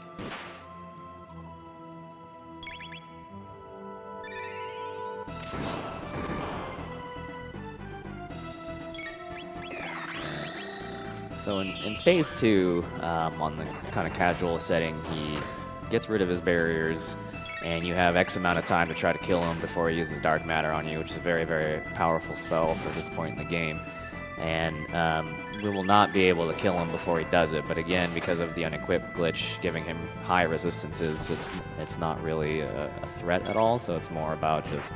Yeah, because Dark Matter is Shadow Element, and we have 90% Shadow resistance right now. So at this point in time, for the most part, as far as like what the string looks like, you're just beating him down as fast as possible. Magus's strongest attack. Yeah, watch these damage numbers. Boom. I mean, he never did 30 with a magic spell in the fight, so you can tell it's pretty powerful. Swing his scythe for 77, though. And because he doesn't have his defenses up anymore, it's just what are kind of your fast, strong abilities that are also going to be giving people crits and whatnot. Right, and the last magical weakness from the first phase is removed at this point, so there'd be no point in casting that. And he's going to start charging up, but he shouldn't survive long enough to actually cast it.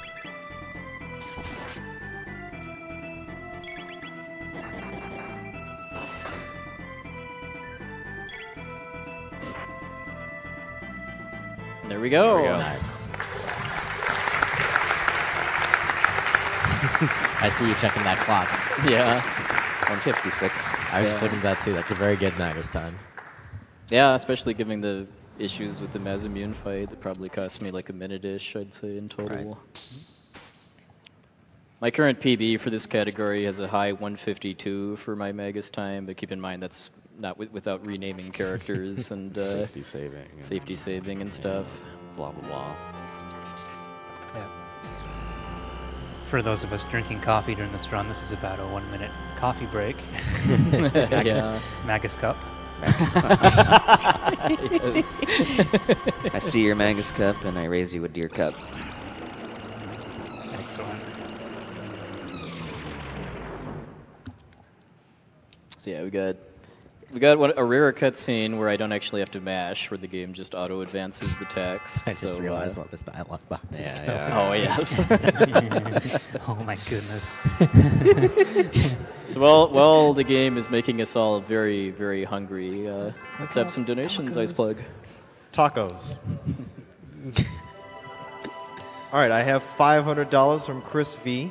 Nice. No comment. $150 from 0/115.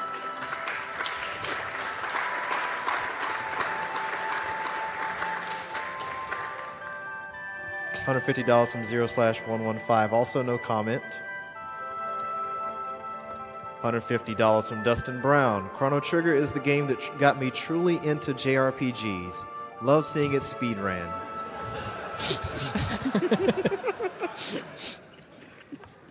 I didn't think we'd beat Colonel Fatso, but Tacos is it's top notch. Yeah. That's an okay hand from me right there.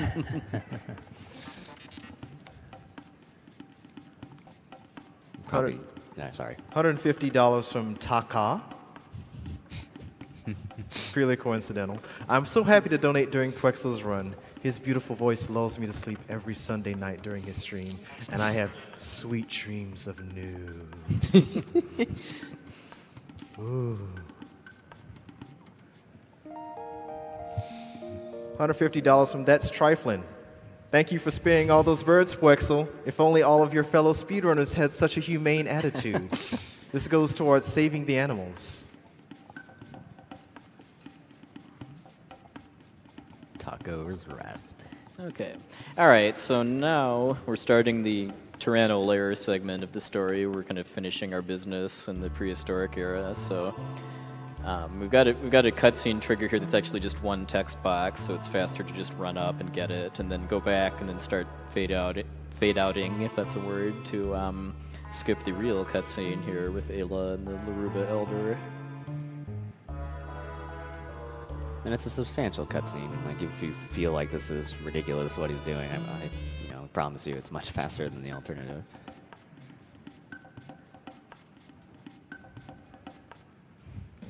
And we got the Dactylness here. Yeah, which this is fight looks like it should be avoidable, but it's actually not. If you try to go around the ape, you're just going to get the fight. So I just run straight into the rock enemy to get it over with faster. I really like this area because there's a number of skips that are just really precise and impressive looking when you like pull them off quickly. Yeah, not that, I mean, well, I actually can't. Well, yeah, there's one skip in this room, and it's pretty easy. But then there's 2 pixel perfect encounter skips in the next room.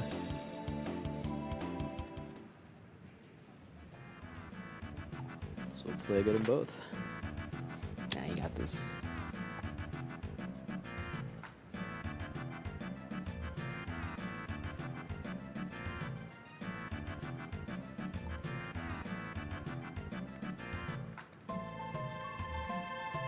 There's one. Nice.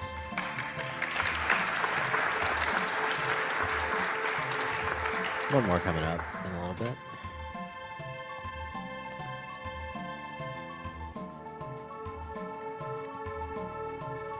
There's 2. Nice. All right, there you go. Good job. Beautiful.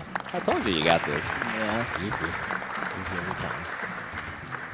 Yeah, for the first one, I kind of ran into that corner and then used pause buffering to basically move 2 pixels to the left to line up with the row of or the column of pixels I need to be on to clip around the encounter trigger. And then for the second one, I actually used the grass pattern on the floor as a visual cue to line up Chrono's boot with. You're on any other line of pixels on either side, and you're not going to get it. So it is very, very, very precise. And funny enough, pausing the game to really get those pixels is something relatively new. People used to just beast it. Just talking about that earlier. Who exactly was the first person to come up with that? The pause buffer movement? I'm not sure, actually. I'm not sure. I think a couple people thought of it, but it didn't really spread. All right, well, I'll just take credit for it then. All right, sounds reasonable. You're welcome. I'll put your name on the wiki for you. Excellent. No problem.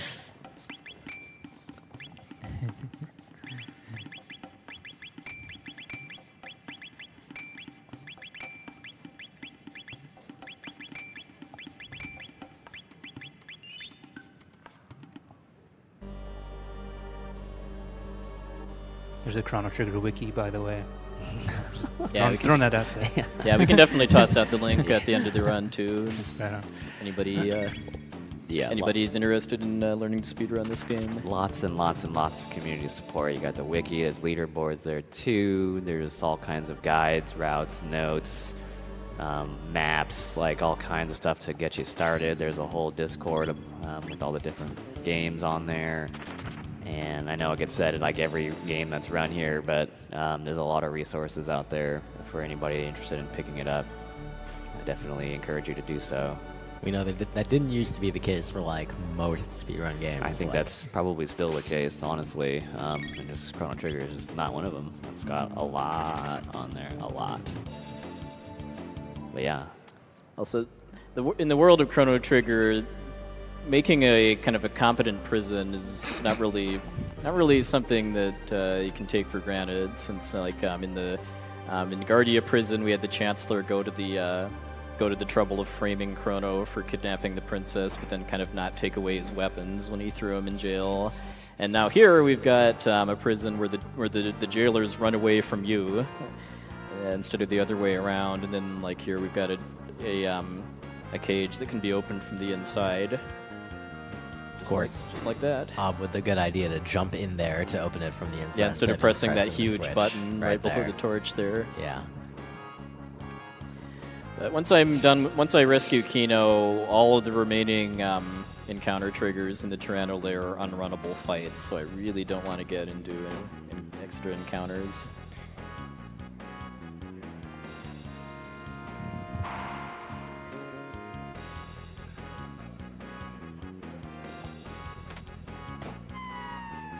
Bye. I love those animations. So here's a room full of teleporters. Yeah, teleporter maze, which I just skipped all of by running diagonally. It's hot tech, man. How many fights did you just skip in that room? In the outside room, like 3 or so.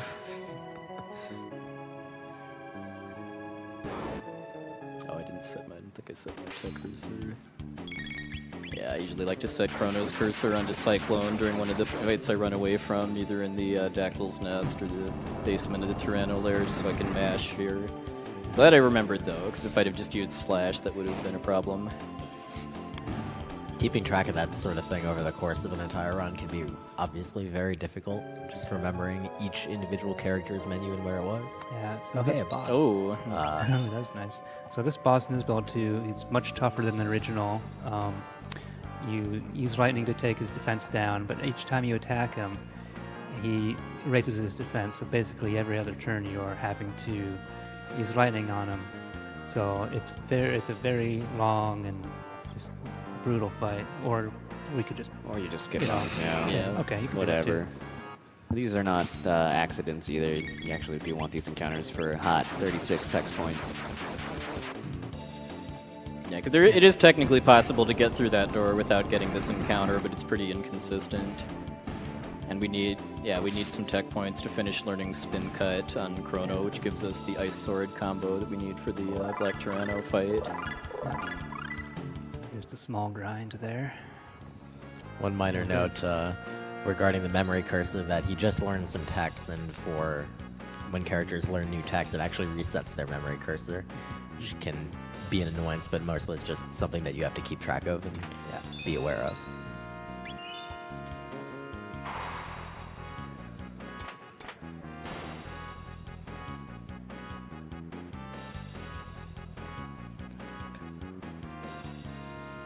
Very nice. All right. Yeah, it's like a 4-pixel window or so to skip a pretty nasty set, like double set of encounters on that bridge right there.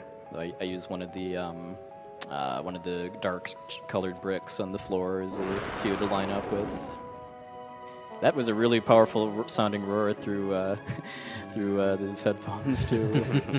Shoutouts to Power Up Audio. Powering up the Black So Tyranno. one very important thing. Oh, yeah.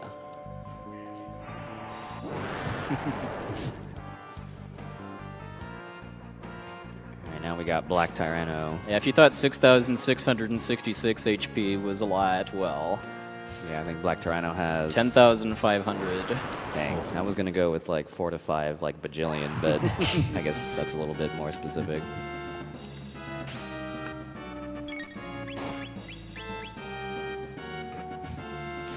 So yeah, as you can see, you need to take out Azala first in order to actually be able to damage the Black Tyranno here. What are we gonna see in the strats here taking out Azala? What?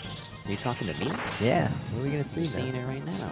What Got some are we ice sword seeing? going on. Yo, Got some punches to the face. You got some.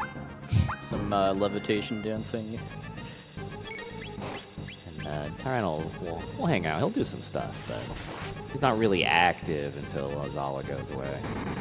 Or you wait for a while, but for this category, it's faster to actually kill Azala. teleports or Parts of rock.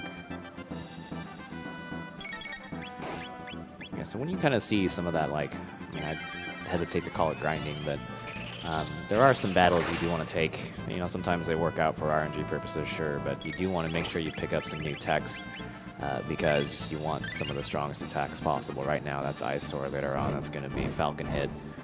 You do want to make sure you learn those, and you'll take the opportunity to do so. So right now, Ice Sword is the moneymaker, along with Isla being Berserk, doing whatever she wants. This is a pretty precise fight, too. Very easy to get off the RNG, especially in kind of the older days, but the strat here makes things a lot safer and faster.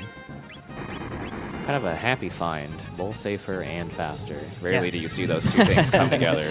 Yep. Usually once something's faster, then it's very risky, but not in this case. Yeah. Actually, it happens more often than you think in Chrono In Trigger. this game, fair enough. Yeah, this strategy has been experimented with in the past. I think Plexo and Almagus have tried the Berserk Ayla on. But this particular strat was devised by Chrono Kirby. So he came up with some pretty big route changes within the last year, just recently, and really pushed the time down. Yeah. So that was really cool. Minutes. Shoutouts to CK. Shoutouts to CK indeed. kind of just check it out. You see an Ice Sword, 600 damage, takes 2 people to do. Isla or Ob, she crits, she does 400 by herself. So it's just a heck of a lot faster. Just let her do her own thing than what used to be done. So obviously the rest of this fight is just out racing the Black Tyranno and its barbecue attack, as Alexel described it. Yeah. You know, I'm sure everybody who plays the game knows he counts down from 5, and once he's done, he breath attacks you or whatever you want to call it for a lot of damage.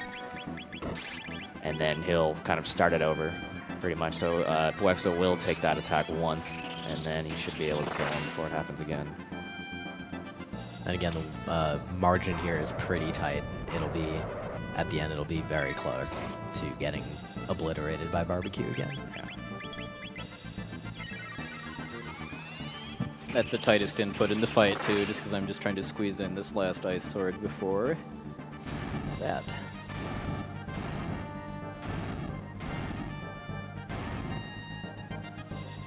Owie. Bye. Yep. Yeah, again, fire we do not have boosted resistance against with the de-equip glitch, so it is a big deal.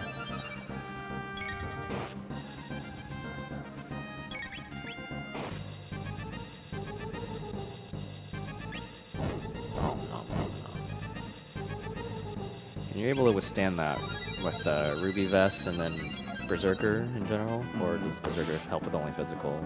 Yeah, Berserker's physical only. Ayla just has a lot of health, though. Gotcha, yeah. And she is higher level.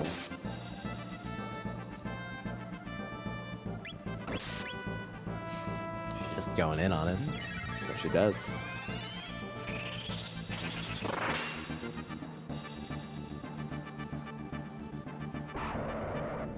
Just want to point out that Black Tyranno ate tacos. Nice. It's more of a nibble, really.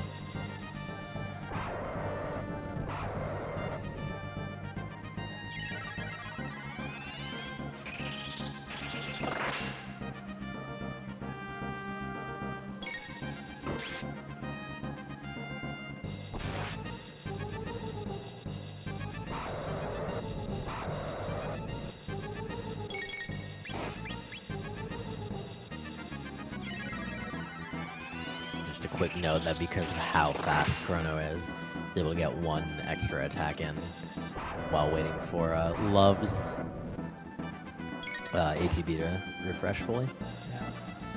Chrono's pretty quick in general, and then the slasher does also bump up his speed.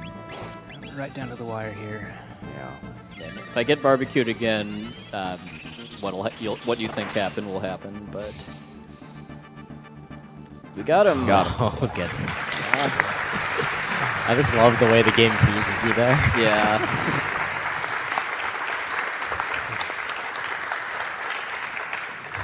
So you can probably see that one mistake means he's dead, which is kind of bad. So pretty tight fight, despite the fact that you're kind of just following directions, but it's more complicated than that in practice. Yeah. I mean, it does help that, except for that last Ice Sword I did before the barbecue, everything I did was being buffered during one of Ayla's attacks. That's part of where the time savings from this over the strats that were current the last time I ran this for GDQ 2 years ago comes from, too. Just all that time adding up that I'm going into the menu to select Ice Sword and it doesn't actually count against me. We actually mentioned the extra effects of the Berserker earlier. I don't recall. Wouldn't hurt to mention them again. Yeah, somewhat. It actually boosts your attack power to 150%, same with defense. So it's pretty major. I think I have those numbers right. It's not 125. I'm pretty sure it's 125. If anyone at home knows, please post in the chat. Or in a donation, even better. It's whatever you say, man. Whatever you say is correct. You could donate $1 for each percent of power you get from the Berserker too. Please do. Yeah, and then another factor too is that your whoever's Berserk is always going to attack the first frame their ATB bar fills. So you kind of gain that extra bit of speed too from It's 150. not actually having to get in their menu. Even if you're using X button attacking to queue in the first frame, it's still faster.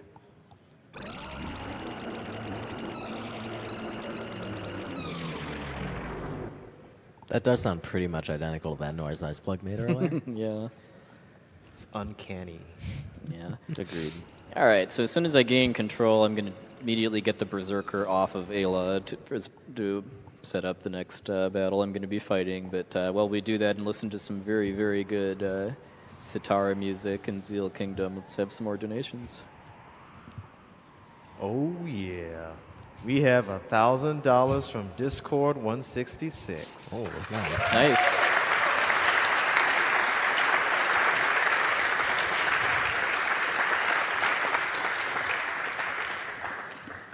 With lots of facts. Here we go. Fun fact, Chrono Trigger is awesome. Fun fact 2, SGDQ is awesome. Fun fact 3, I have been told these are opinions. Anyway, keep up the great runs, Huns. Love all of ya. Thank you. Thank you. Thank you very much. $250 from Sire Salty. Chrono Trigger is my favorite game of all time and first RPG as a kid. I got my red cat named Chrono sitting right next to me as I watch. Way to go to all the runners, and donation goes to Runner's Choice. Donation will be doubled by my employer, $500 total. Nice. That's a really good point, actually. If you may work for a company that has like donation matching, ask, find out. $150 from Klein. Happy to support a great cause.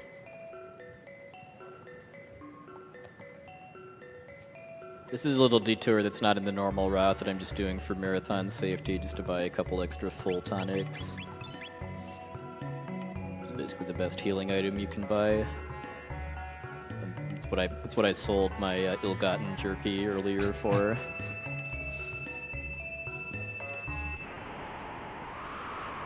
Definitely got time for a couple more. Yeah. $150 from Anonymous. Keep up the great work, y'all. Shout out to all the peeps behind the scenes that make it all possible.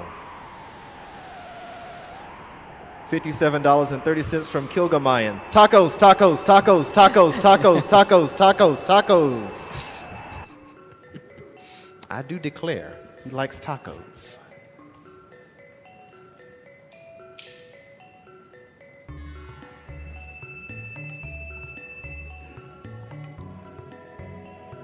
$150 from Dougie Style 420. Chrono Trigger, the first and best RPG I have ever played. Good luck to Poexo, and don't forget to save those animals.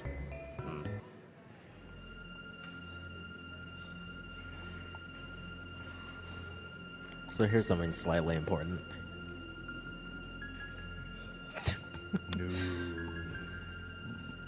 Yeah, that's pretty much gonna spell most of the end of the content that Poexel's going to need to do to finish out this game. Yeah, because, like we kind of mentioned like an hour or so ago, I mean, this is an any percent category, so aside from not doing the wrong warp, or also known as Lavos shell skip, I mean, we're just doing whatever we can in order to beat the game as quickly as possible. I mean, we had access to the Lavos bucket way earlier, but if we'd have gone there, we'd have just gotten destroyed before even getting anywhere close to true Lavos.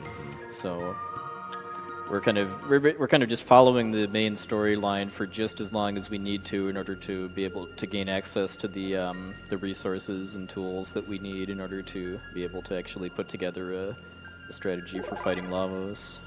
As it happens, that NPC he talked to just a moment ago is a very important part of those tools that he's going to need. That starts a side quest that we'll be doing in just a bit. Unless you tell her to burn it, in which case it does nothing.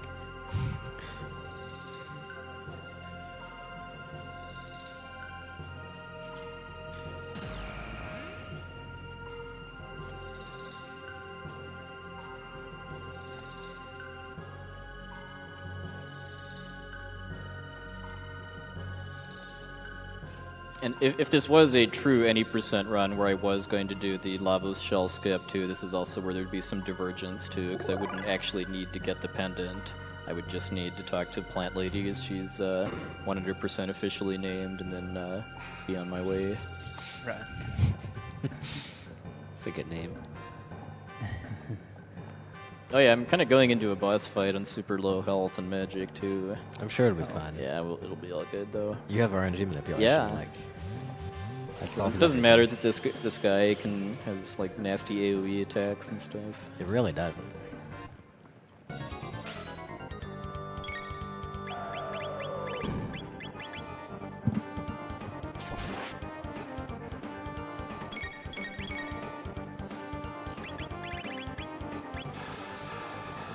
We'll be good. We'll be good. Okay, Ayla's not good, but Well, it's all right. Chrono and Harley are- 9-3. We've seen that's plenty earlier. Oh. Well, all right. Oh no. But fortunately, my kind of theory on this too is that you're just kind of suddenly hurled into a boss fight basically while you're exploring this castle. So they kind of had a little sympathy. The game designers had a little bit of sympathy and made it so that even if you lose to the golem, the story will still continue. And if you win, which I probably could do if I really wanted to, but would be very slow just because the golem is 7,000 health, the outcome would be the same. Definitely feels like casually it's a little bit harder than what you might reasonably be expected to have prepared for at this point.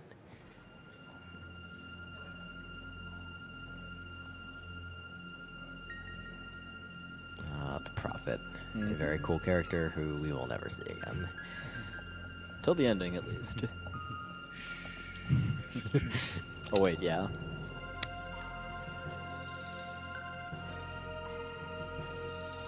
Unfortunately, that is the last we're going to see of Alphador, though.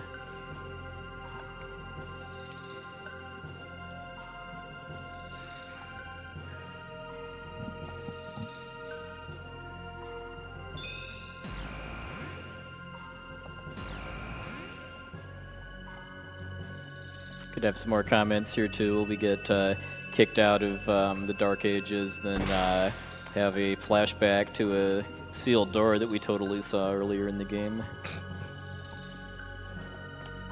All right, I have $20 from Cyberbot X. Hey Adam, good luck with the Chrono Trigger run. I look forward to seeing all the glitches that come with the run, and since you've run Kingdom Hearts 2 in the past, put this to the level 1 Terra fight. Oh, thanks, Narama. $50 from R66Y. Had to donate during the run of the best RPG ever made, and to the one group of people who won't be confused by my chosen alias. Donation to go towards Runner's Choice.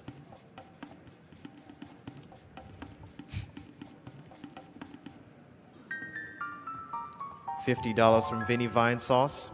Donating for a good cause during my favorite game of all time. Best of luck to the runners, and kill the animals, please.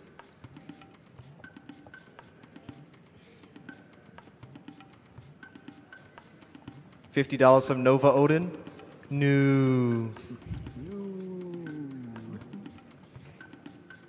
$50 from Shalloween. Chrono Trigger is the best, but you already knew that.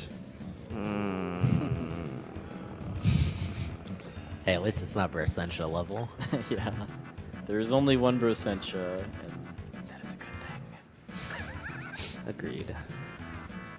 $150 from Anonymous Game Dev. Gotta love Chrono Trigger. Frog is the only cool animal, so $100 to kill the animals and $50 to Diablo 2 cow level, because I guess they're okay too. So, go ahead. $150 from Scout in the Night. I'm experiencing an enormous amount of nostalgia while listening to the music during the Chrono Trigger run. Thanks for playing one of my absolute favorite games of all time. So talking to that plant lady sets up the side quests where you have to set up the help Fiona set up the forest Fiona, and that's exactly what we want. The happy consequence of doing that side quest is getting an item called the Green Dream, which is going to be super important later. So we definitely want to do that. And thankfully, with its presence in the Middle Ages, you have access to it easily without needing the time machine. So don't need to worry about that. We can definitely do that. We will make one pit stop, obviously, to grab the Swallow and Endgame Sword for Chrono. Yeah, for it's Tacos. like the 4th or 5th strongest sword in the game for Chrono, along with giving him even more of a speed boost than the Slasher. Yeah, it's got everything we want. At least one more point in speed, and then almost double the attack power of the Slasher. So it's super important. And yeah, I mean, at this point, if I was continuing to follow the main story, which I would be doing, like if this was a 100% run, we'd be going to get the time machine. But now we're just kind of now that we have the powered up pendant, which lets us open the sealed chests in that pyramid, we can start getting some really powerful gear. And we've also opened up, like Vic just mentioned, the Fiona's Forest side quest. And hey, 4 for 4 on Bird Skip. 4 for 4. Nice. Also taking the time to power up this chest. For those you might not remember, if you interact with one of these special sealed chests earlier in the timeline, and then you come back to them in a future timeline, you get the powered up version. So I'm doing that to set up getting a blue mail later on. Exactly. And if you want, you can also create a paradox by going back and getting the thing in the older timeline. You can definitely do that. So we're coming up on the dungeon here for the side quest, which has the Ret Knight boss. Definitely another special boss that can be hard to deal with, even casually as well. And we have to find a way to get through here at lower levels, which is definitely doable. You do want a very specific load here to handle some of the encounters as well as the boss. Main reason why you want a lot of these encounters, because most of them are avoidable, is that we're going to also get a gajillion tech points. Yeah, 'cause this is an end game side quest area that we're coming to way, way earlier than we're meant to. Exactly. Yeah, when you learn a tech in Chrono Trigger, the character who learns a tech gets double the tech points from the battle. And this is a 60 tech point battle. So both Morrow and Ayla, who will be learning techs here, will actually be gaining 120 tech points right here.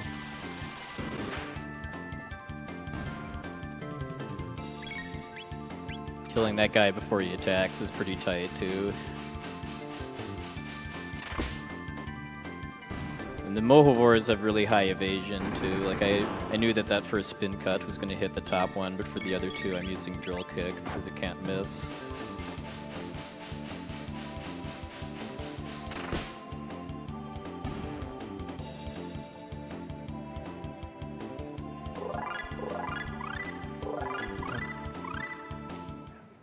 And there's our second Lapis as well. I need both of those for Yeah, the this game is lava actually shell. very stingy with party healing. Like, the only two items you can use to heal your whole party are Lapises, which heal 200 HP, and then Mega Elixirs, which heal full HP and MP. Neither of which you get access to until pretty late in the game. We're going to Zerk up for this fight.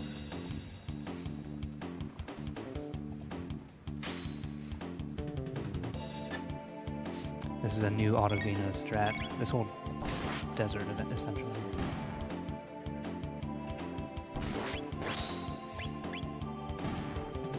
It's important, too, that I actually target the left Mohovor instead of just holding X, because like we mentioned like an hour or more ago, if I queue an attack on something that then dies before my attack goes off, that causes the RNG to advance in a different way. Sometimes I do want that to happen, sometimes I don't.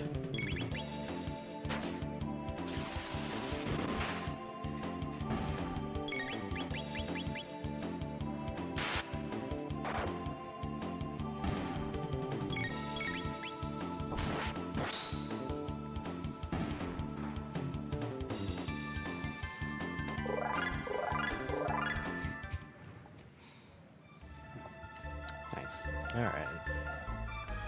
I'm going to do a quick cutscene skip here, and then we're going to see where Ret Knight spawns so that Puexel can start the boss fight.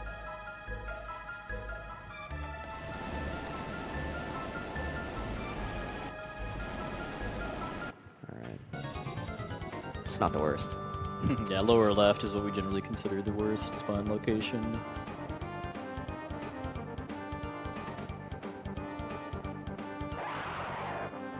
This is a fairly well thought out fight as well. All the while you do damage to the top and bottom, they're going to slowly drain away HP from the core, and you're definitely keeping track of that. Otherwise, at that point in time, a lot of the fight revolves around using some of your higher attack power abilities to slowly but surely whittle them down. Before you can do full damage to them, you got to use ice, but from there you're going to see a lot of spin cuts and cat attacks. First on the legs, and before Puexel moves up to the body. And if he stays on manipulation, then it's real simple. He kills the legs, and then he's going to slowly whittle down the top, and then kill the core and the top, basically back to back. It's a bit of a slow crawl to get there, because again, you know, he leveled up some, but it's not like he's super endgame powerful. So it will take a little bit of time, but it should be, for the most part, fairly straightforward. Yeah, I believe we're level 18 right now, Chrono at least. Yeah, so. Yeah, you're probably meant to be like 30 or higher by this point.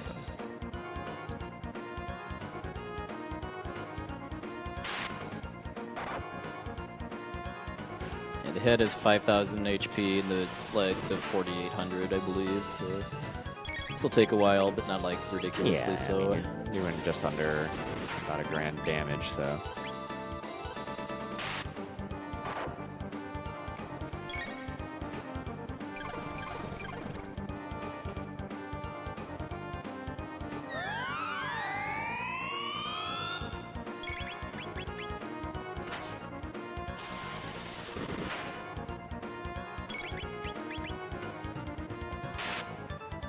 How much HP does the core have for that matter? 1,000. Yeah, which is.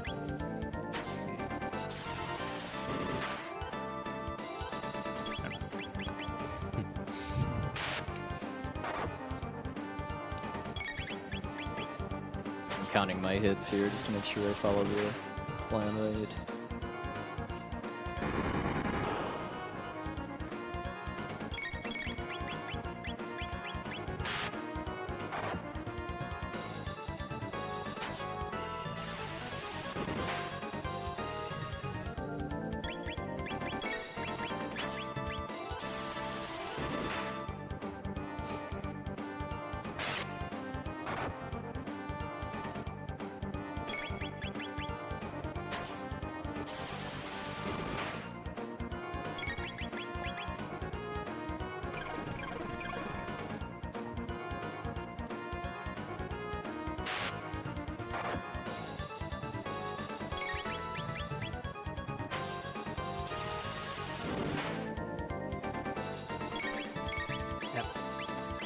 So just before starting this fight, Morrow was 98 tech points away from learning haste, which we absolutely need for the shell.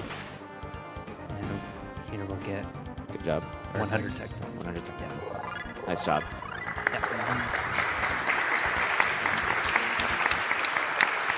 So now we are outside of finishing out the quest and getting the Green Dream totally ready for the confrontation with Lavos. Having haste is really important, as well as learning Falcon Hit, super important as well. And then the final kind of factor there is getting the Green Dream, as well as making sure Puexel has 2 elixirs for whatever reason.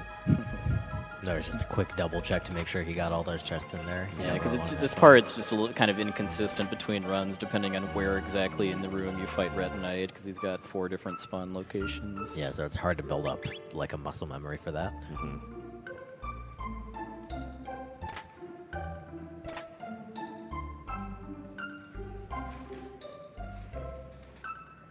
I love that she's like, man, it'll take centuries to do this, and Robo just immediately, the first line is like, you can come for me when I'm done.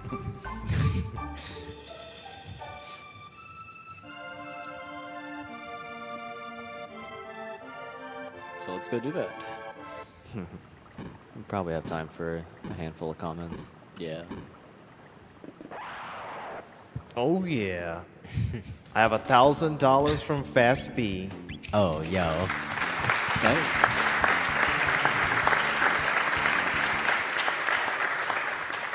Chrono Trigger. Happy to see one of my favorite games run on this stage, and I'm glad to give to such a great cause.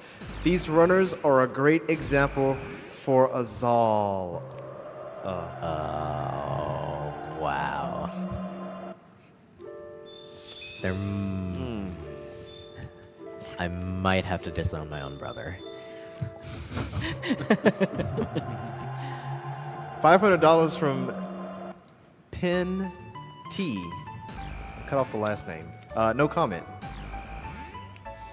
$100 from Joseph G. Kim. Greetings from Zeal. First-time Magic user, long-time time traveler. Love supporting such a great cause. Kill the Lavos and save the news.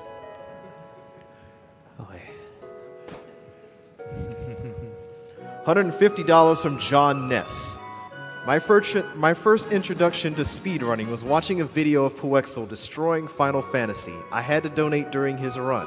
A big thanks to him and all the other runners and staff making this event happen.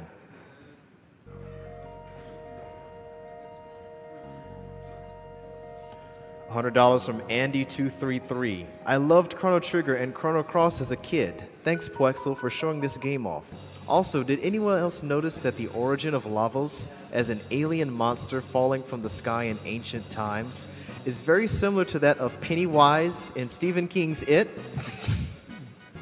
Thought he was going to say Genova. I guess that works too. I saw the first 20 minutes of that movie. I've definitely thought of that parallel before. That's cool.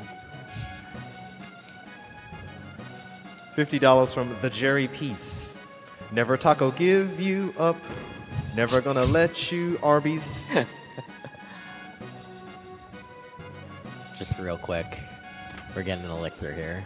We really want that. Definitely want the elixir. A lot. You want 2 of them, for sure. And we got it. You're also seeing some of the background being set up for one of the Rainbow Shell side quests, but we will not be bothering with that at all. Yeah, I mean, the sole reason to come in here is just this is the fastest place to get a second elixir. Yeah. I'm just popping up here to get a mega elixir too, is just a safety for the final battle. But that's not part of the normal route.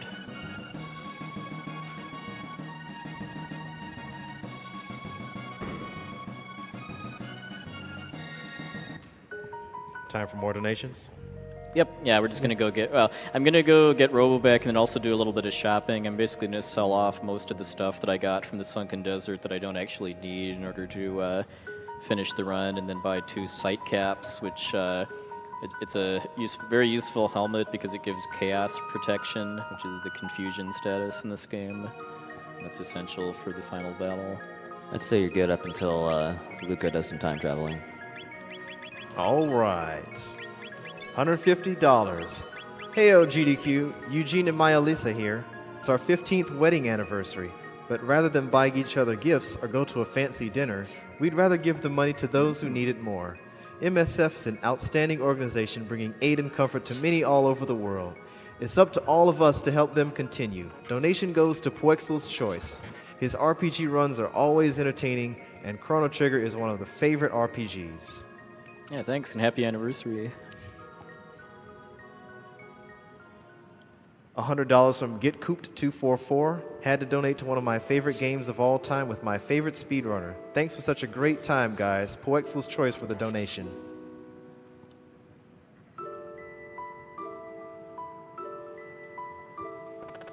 $50 from Machine Citizen. Had to donate during my favorite run of the event. Thanks for all the hard work that goes into making every GDQ happen. $150 from Zach61 with no comment. $50 from Anonymous. Love watching some of my favorite old games get destroyed, especially Chrono Trigger. I remember spending hours with this game to get every single ending, and it's awesome to see someone speedrun it.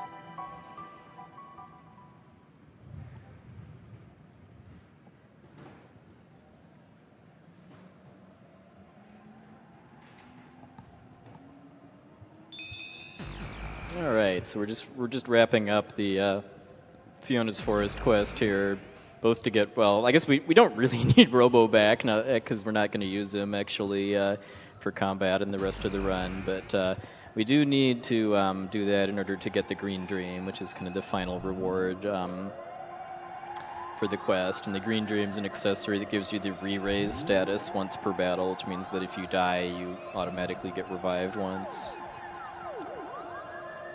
And we're going to be using that for both its intended purpose and some other magic to. Nice. You did it. Totally free. So you like read some notes and hopefully clue in that the password is Lara, and you would input those one at a time, probably. But as it turns out, you can just hold all those buttons at the same time, and it inputs the password for you. It's pretty great. And then I saved Luca's mom both because it's the right thing to do, but it also saves time too because the cutscene ends immediately after you enter the password, and then also there's less dialogue here with Robo if you get the good outcome.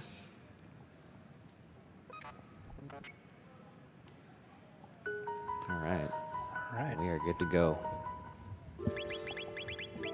So you may remember the category as it's most commonly known as any percent no LSS or no Lavos shell skip, which is exactly where we're headed right now to go ahead and confront Lavos and fight the shell, which is kind of like our Chrono Trigger's Mega Man refights, if you will, where you fight most of the bosses you've fought before. And Back some to you back haven't. to back to back, and some you haven't. And then you also fight Lavos Shell proper. And this is all, no single one for the most part. It's all that hard, except for maybe the last one. But, combined time to fight all of those bosses does take quite a while, especially like a refight with Black Tyranno, let's say. It's just a long fight. And so there is a trick that exists out there called Lavos Shell Skip, which does exactly what it sounds like. You don't actually have to fight any of those boss battles at all, and it saves a lot of time. In this category, just opts to not do it. This is also kind of, I think, also referred to as any percent classic, just because this was the any percent category before LSS was doable outside of a tool-assisted speedrun setting.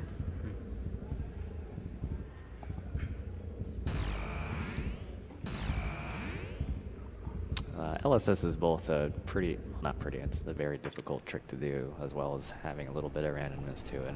On top of the fact that some people are just not kind of into what it does to the route, so that's why they're separated. And then because you would be skipping all these fights that Puexel is doing, there's certain routing changes as well, because there's certain things you just don't have to worry about. But we will be doing this epic 10-minute battle, or however long, 15-minute battle. Yeah, this is a pretty challenging gauntlet in this category since you're so low level. Of course, the first couple fights here are against stuff like the Dragon Tank and Guardian, and those are pretty straightforward. Falcon Hit will be used a lot in this entire series of battles, but yeah, as mentioned, some of the later ones are going to be a little more actually intense. And then the actual Lava Shell will be very intense. And Falcon Hit's cool. It's a high-level tech, but for whatever reason, it's only based on Chrono's physical attack. So he's the one with the super awesome weapon right now, so it should be doing a bajillion damage, at least compared to everything else Puexel can do. And it's going to be his main form of attack for practically every boss that he's going to fight here. And it also hits everybody in the line. So that's very helpful also. Turns out to be very useful on, I think, almost all of these forms here. Yeah.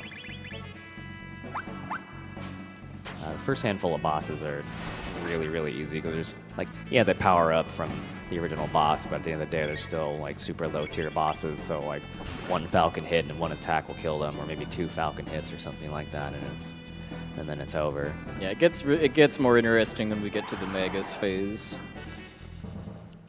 The Hecarim version is going to look a little different just because you can't really damage him with physical attacks, so we'll have to take a little bit of extra time using magic, but again, overpowered as far as Hecarim is concerned, so it's not really a big deal. See some classic strats, Antipode.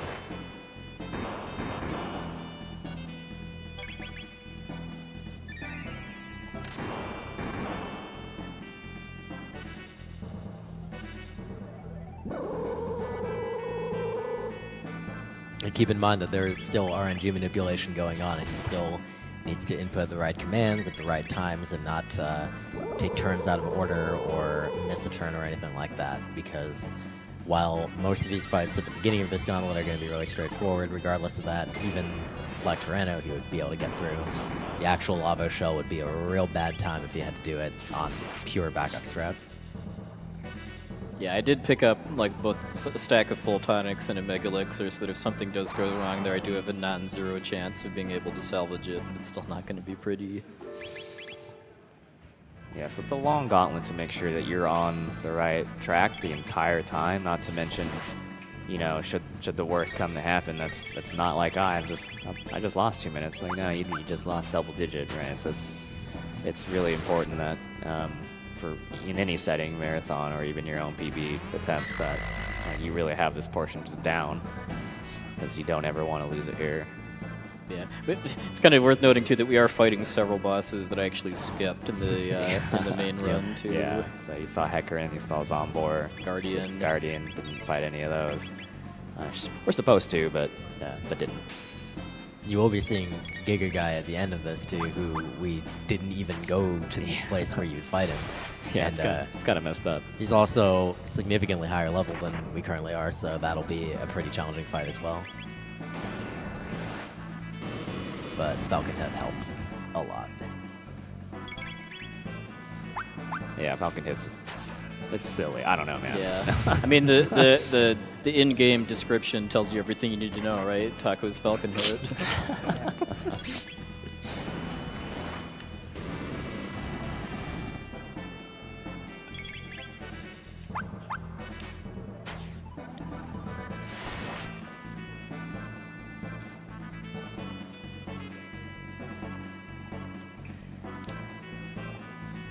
So Nizbel's kind of the last really kind of gimme phase before it really starts to get a lot more complex. Yeah, you can kind of see he doesn't even need, you know, he hasn't healed, hasn't even gotten in the menu really, and just kind of going back to back to back. It's not a problem. Incidentally, when Lavos opens his eye, you might see a butterfly there. That's normal. Yeah, you can't unsee it now. Blame my good friend Essentia's daughter for that one. Oh, not blame, thank.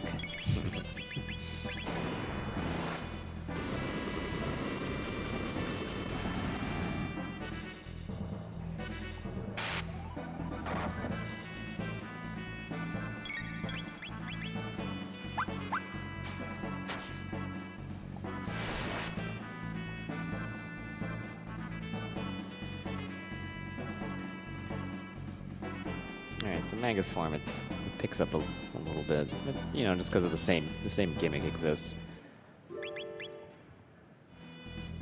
But it will look a little different.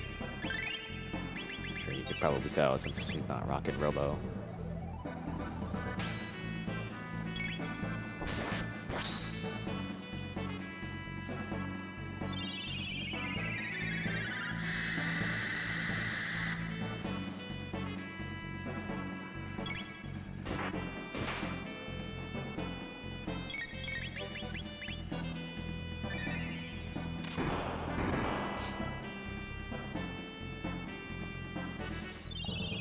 I love that the guy just jumps out.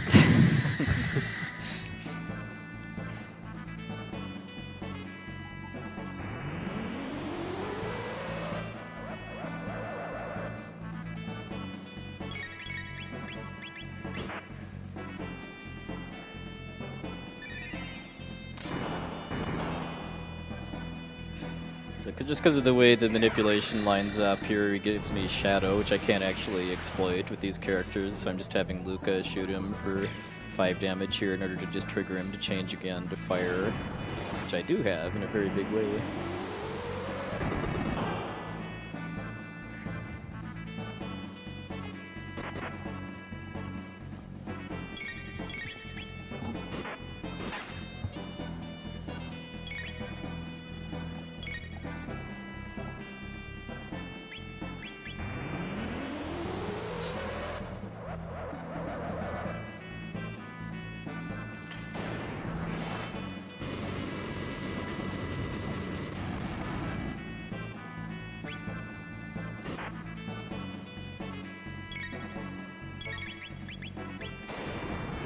Reason for that little hesitation before I queued Frog's attack is that right there, because that actually kind of manipulates the damage from that fire sword to be kind of the highest end of the range.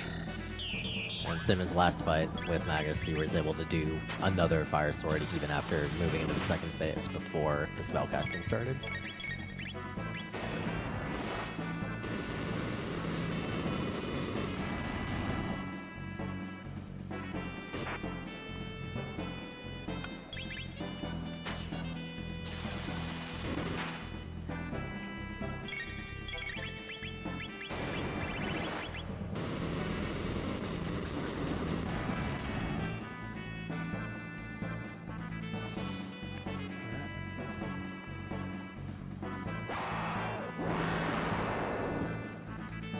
You saw at the end he had Frog use an item on himself. It didn't go through, but what it did was it set Frog's battle cursor to item in preparation for something you'll see at the end.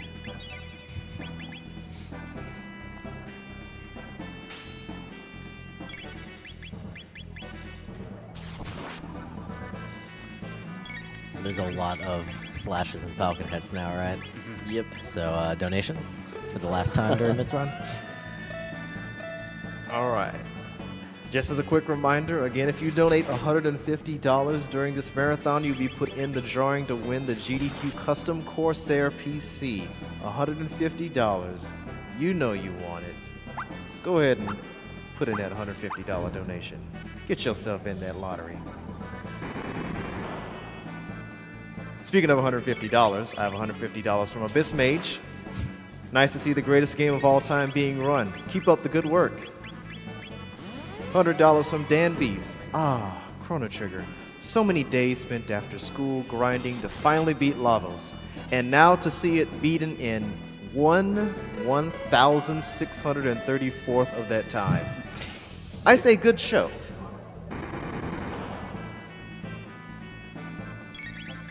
$15 from ProtoKitty. $1 for every taco I've consumed during this run.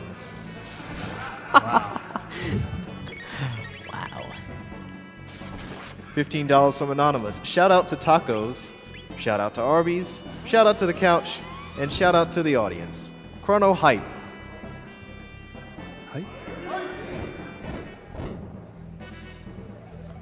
$50 from Howard and Nestor. I'm loving the Chrono Trigger run after a hard day at work. Thanks for taking part in this event for a great cause. Donation incentive goes to Poexel's Choice. So he's just kind of waiting for the defense removal before he starts Falcon hitting him into oblivion. Yeah, this is the first time we see haste status too, because like in basically all Squaresoft RPGs, haste just increases the speed that your ATB bar fills, but in Chrono Trigger it's actually really, really significant. So as far as just how much faster it makes you, so that's the key to actually getting a one-cycle Tyranno in the refight, whereas Rubich just barely got a 2 in the original fight. I think you may have time for like one more. Awesome. Those donations are coming in for those PCs. I've got $500 from Anonymous with no comment.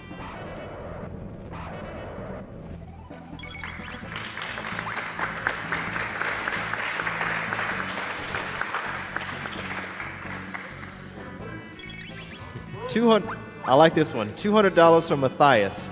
All speedruns begin with frames and end with frames. This is the truth. This is my belief, at least for now. The Magnificence of Games Done Quick, Volume 2017, Chapter 7-6. All right, just about wrapped up with 2 more Falcon Tyranno. hits and then 2 regular attacks, and we're done with Tyranno.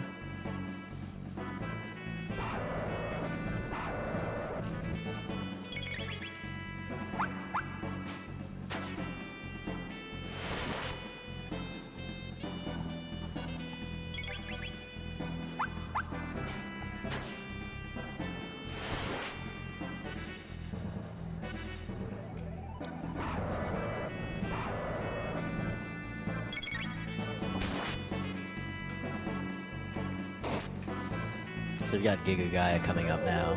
So we've just wrapped up Black Tyranno, and Giga Gaia has one nice, super convenient difference from his actual battle in the Lavos form, and that is that all 3 targets are in a line for Falcon hit instead of only the hands. So that is really convenient. Yeah, so you're going to see more of the same. Oh, yeah. This one's a little bit more scary, though, because Pair Blaster is fire damage. Yep. I'm not going to bother with haste here just because trying to keep Marley alive to actually use it would be more trouble than it's worth. Marl gets to take a nap again for this fight. She'll need the rest. But yeah, the bits representing Giga Guy's hands start with 2,000 HP, and then whenever they get revived, they only have 1,000. So those 2 super attacks that it did right at the start are all we're going to see, fortunately.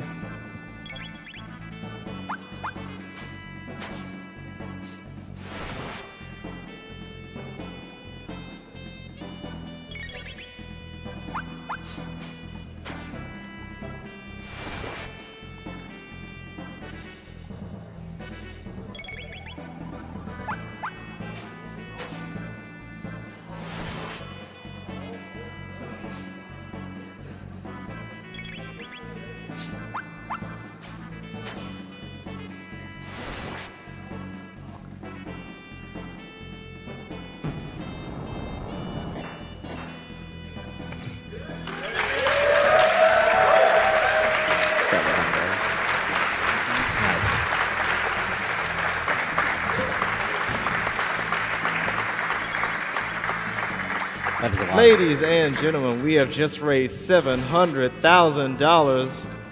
That is a lot of money raised during this one run.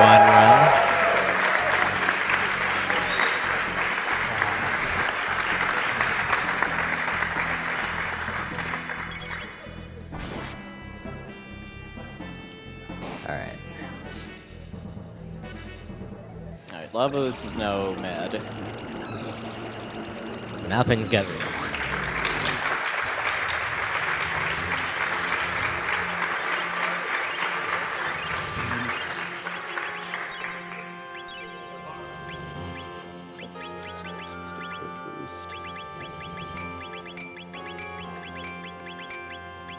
It's not refight time anymore, it's Wily time. So Lavos Shell proper here is nothing to mess with. It's pretty dang serious. And can't really make any mistakes here or else probably gonna die. Maybe not though. We won't really think about it though. It's not gonna go down like that. Slow things down a little bit. So the first setup here we want is Lavos Shell is always gonna open up here with for Destructo Rain or Destruction Rain or whatever. Which is typically pretty powerful, but we got the gear and the full HP here to withstand, except for Love, who's going to die again. But she does have the Green Dream on this time, so first time you'll be seeing it out of another, or a grand total of 3 times. And you definitely want haste. That's pretty much the only reason why she has that on, I would guess, just because she can come back in and get that haste going on. And we're going to be following like a very, very strict string of RNG here to make sure we get through this fight that we're so underleveled for. It's not even funny.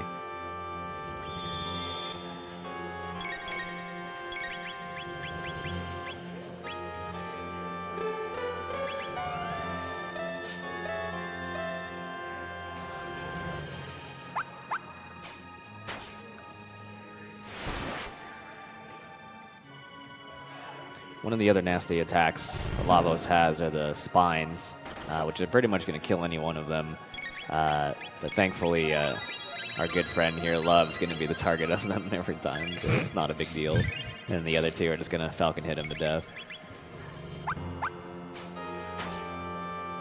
So kind of just thinking about like gear that's available and some really smart RNG manipulation lets you get through a fight that you probably shouldn't be able to get through.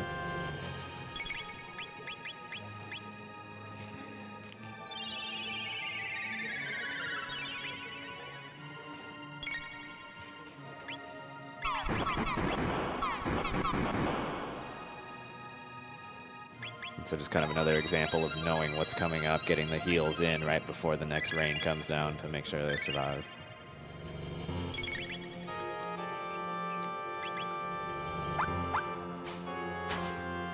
You might have noticed Poexel looking down at his leg where he's got his notes on his phone to be 100% sure that he gets the right attacks at the right time.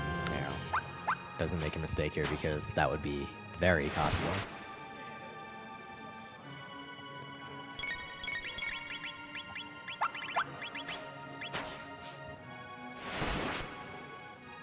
The difficulty of this might be subjective, but if you've been paying attention to the timer, I mean, we've been in this fight 13 minutes, so it's not something you're going to get wrong, like, 'cause that's just too much time.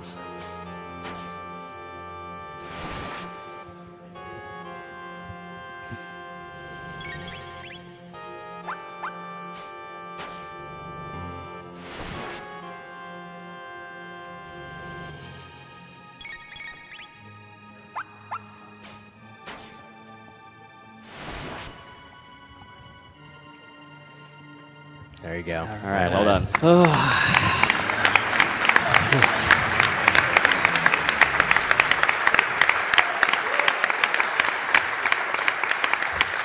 Great fight, great fight. Very good fight. So now the question becomes, you got through Lavo's shell, way underpowered. That was pretty rough. Then you're going to fight, Lavo's core and whatnot, and Perfect Cell Lavos and blah, blah, blah. And those are even more powerful. So the real question here becomes, what the heck do we possibly do to even remotely have a chance to stand up to that kind of stuff? And I want to tell you we have an answer for it, but we'll go ahead and let you enjoy it before we talk about it. So coming up here is Perfect Cell. Yeah, shoutouts to Akira Toriyama, who did all the character artwork for this game many years ago. It's part of what gives it its very kind of unique and distinctive charm among 90s RPGs.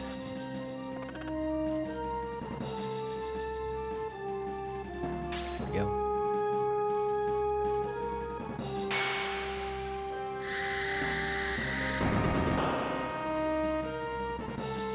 Boom. Keep in mind the HP max in this game for you was 999. Yeah, we just took 2,000.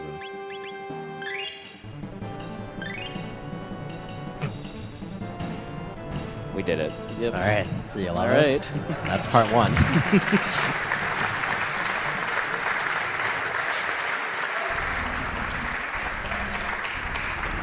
And don't worry, there will be an explanation forthcoming, but we might have to get through another boss first, so, you know. All right, so now we have Lavos core. You have the kind of human-looking center with the left bit and the right bit. Those of you who play casually know which one of those is kind of like your main target, and that's kind of what we'll be focusing on here. You just got to get through the first round of turns and see what happens.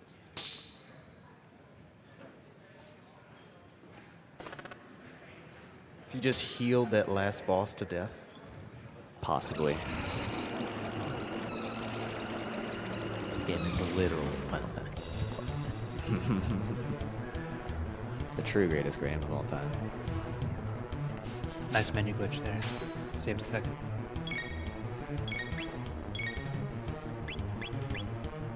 All right, healing the boss. That's totally cool. Get ready on time, by the way. Goodbye, love. 300 damage.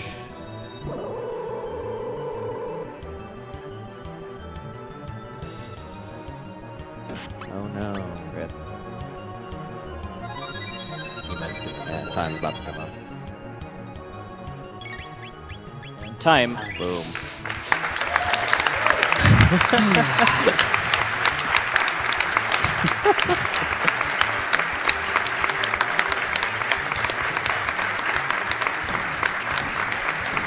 See ya.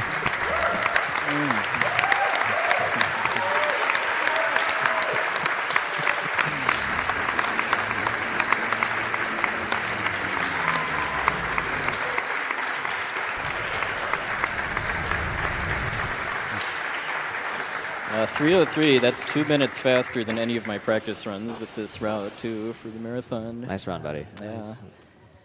We should probably kind of explain what just happened, by the way, too. Yeah, maybe. Nah, I think the run's over. We got to move on the schedule. We'll probably be all right. So let's pack it up. Pretty self-explanatory. Yeah, Yeah. agreed. So Actually, do you want to take it, Red Slash? Oh, sure. That was the elixir HP underflow glitch. Basically, with the effect of the Green Dream, one of our party members gets revived, but the game thinks that there aren't any characters alive. So the game cannot find a target for the item that we attempt to use. So it kicks us back out to the menu, whereupon we go ahead and attack the boss, but the effect of the item that was queued up comes out instead of the attack. And that item was the elixir, which normally heals the target to max. But for enemies with over a certain amount of HP, that causes the HP to kind of wrap around to negative, and the game just calls that 0. And yeah, it's a really high number too. There's only, I think, 6 total bosses in the whole game that have it's basically about 16,000 and some change. Final Lavos Shell only has 10,000, which is why I fought it using Falcon Hit and other tricks instead of using the glitch, just because its HP isn't high enough for it to be possible. And the setup for that is actually really specific and requires a lot of little things. So, like, there's a lot that went into that is just not super obvious. As an example, just one of the things, Frog has exactly 11 speed, and that is important. So there you go. Yeah, back when we used to do the elixir glitch with Marl, and she has 12 speed, I believe, and the elixir glitch at that time was a 12-frame trick to pull off. It's been improved a bit since then. Yeah. So, shoutouts? Yeah. So, big shoutouts to all 4 gentlemen on the couch behind me for helping with the commentary and support. Shoutouts to everyone else that's run Chrono Trigger over the years too, just because this route is kind of a product of many people putting in a lot of hours of work, the minority of which is actually doing speedruns of the game. Like, there's a lot of just number crunching and research that went into like cracking how to route the RNG manipulation, especially.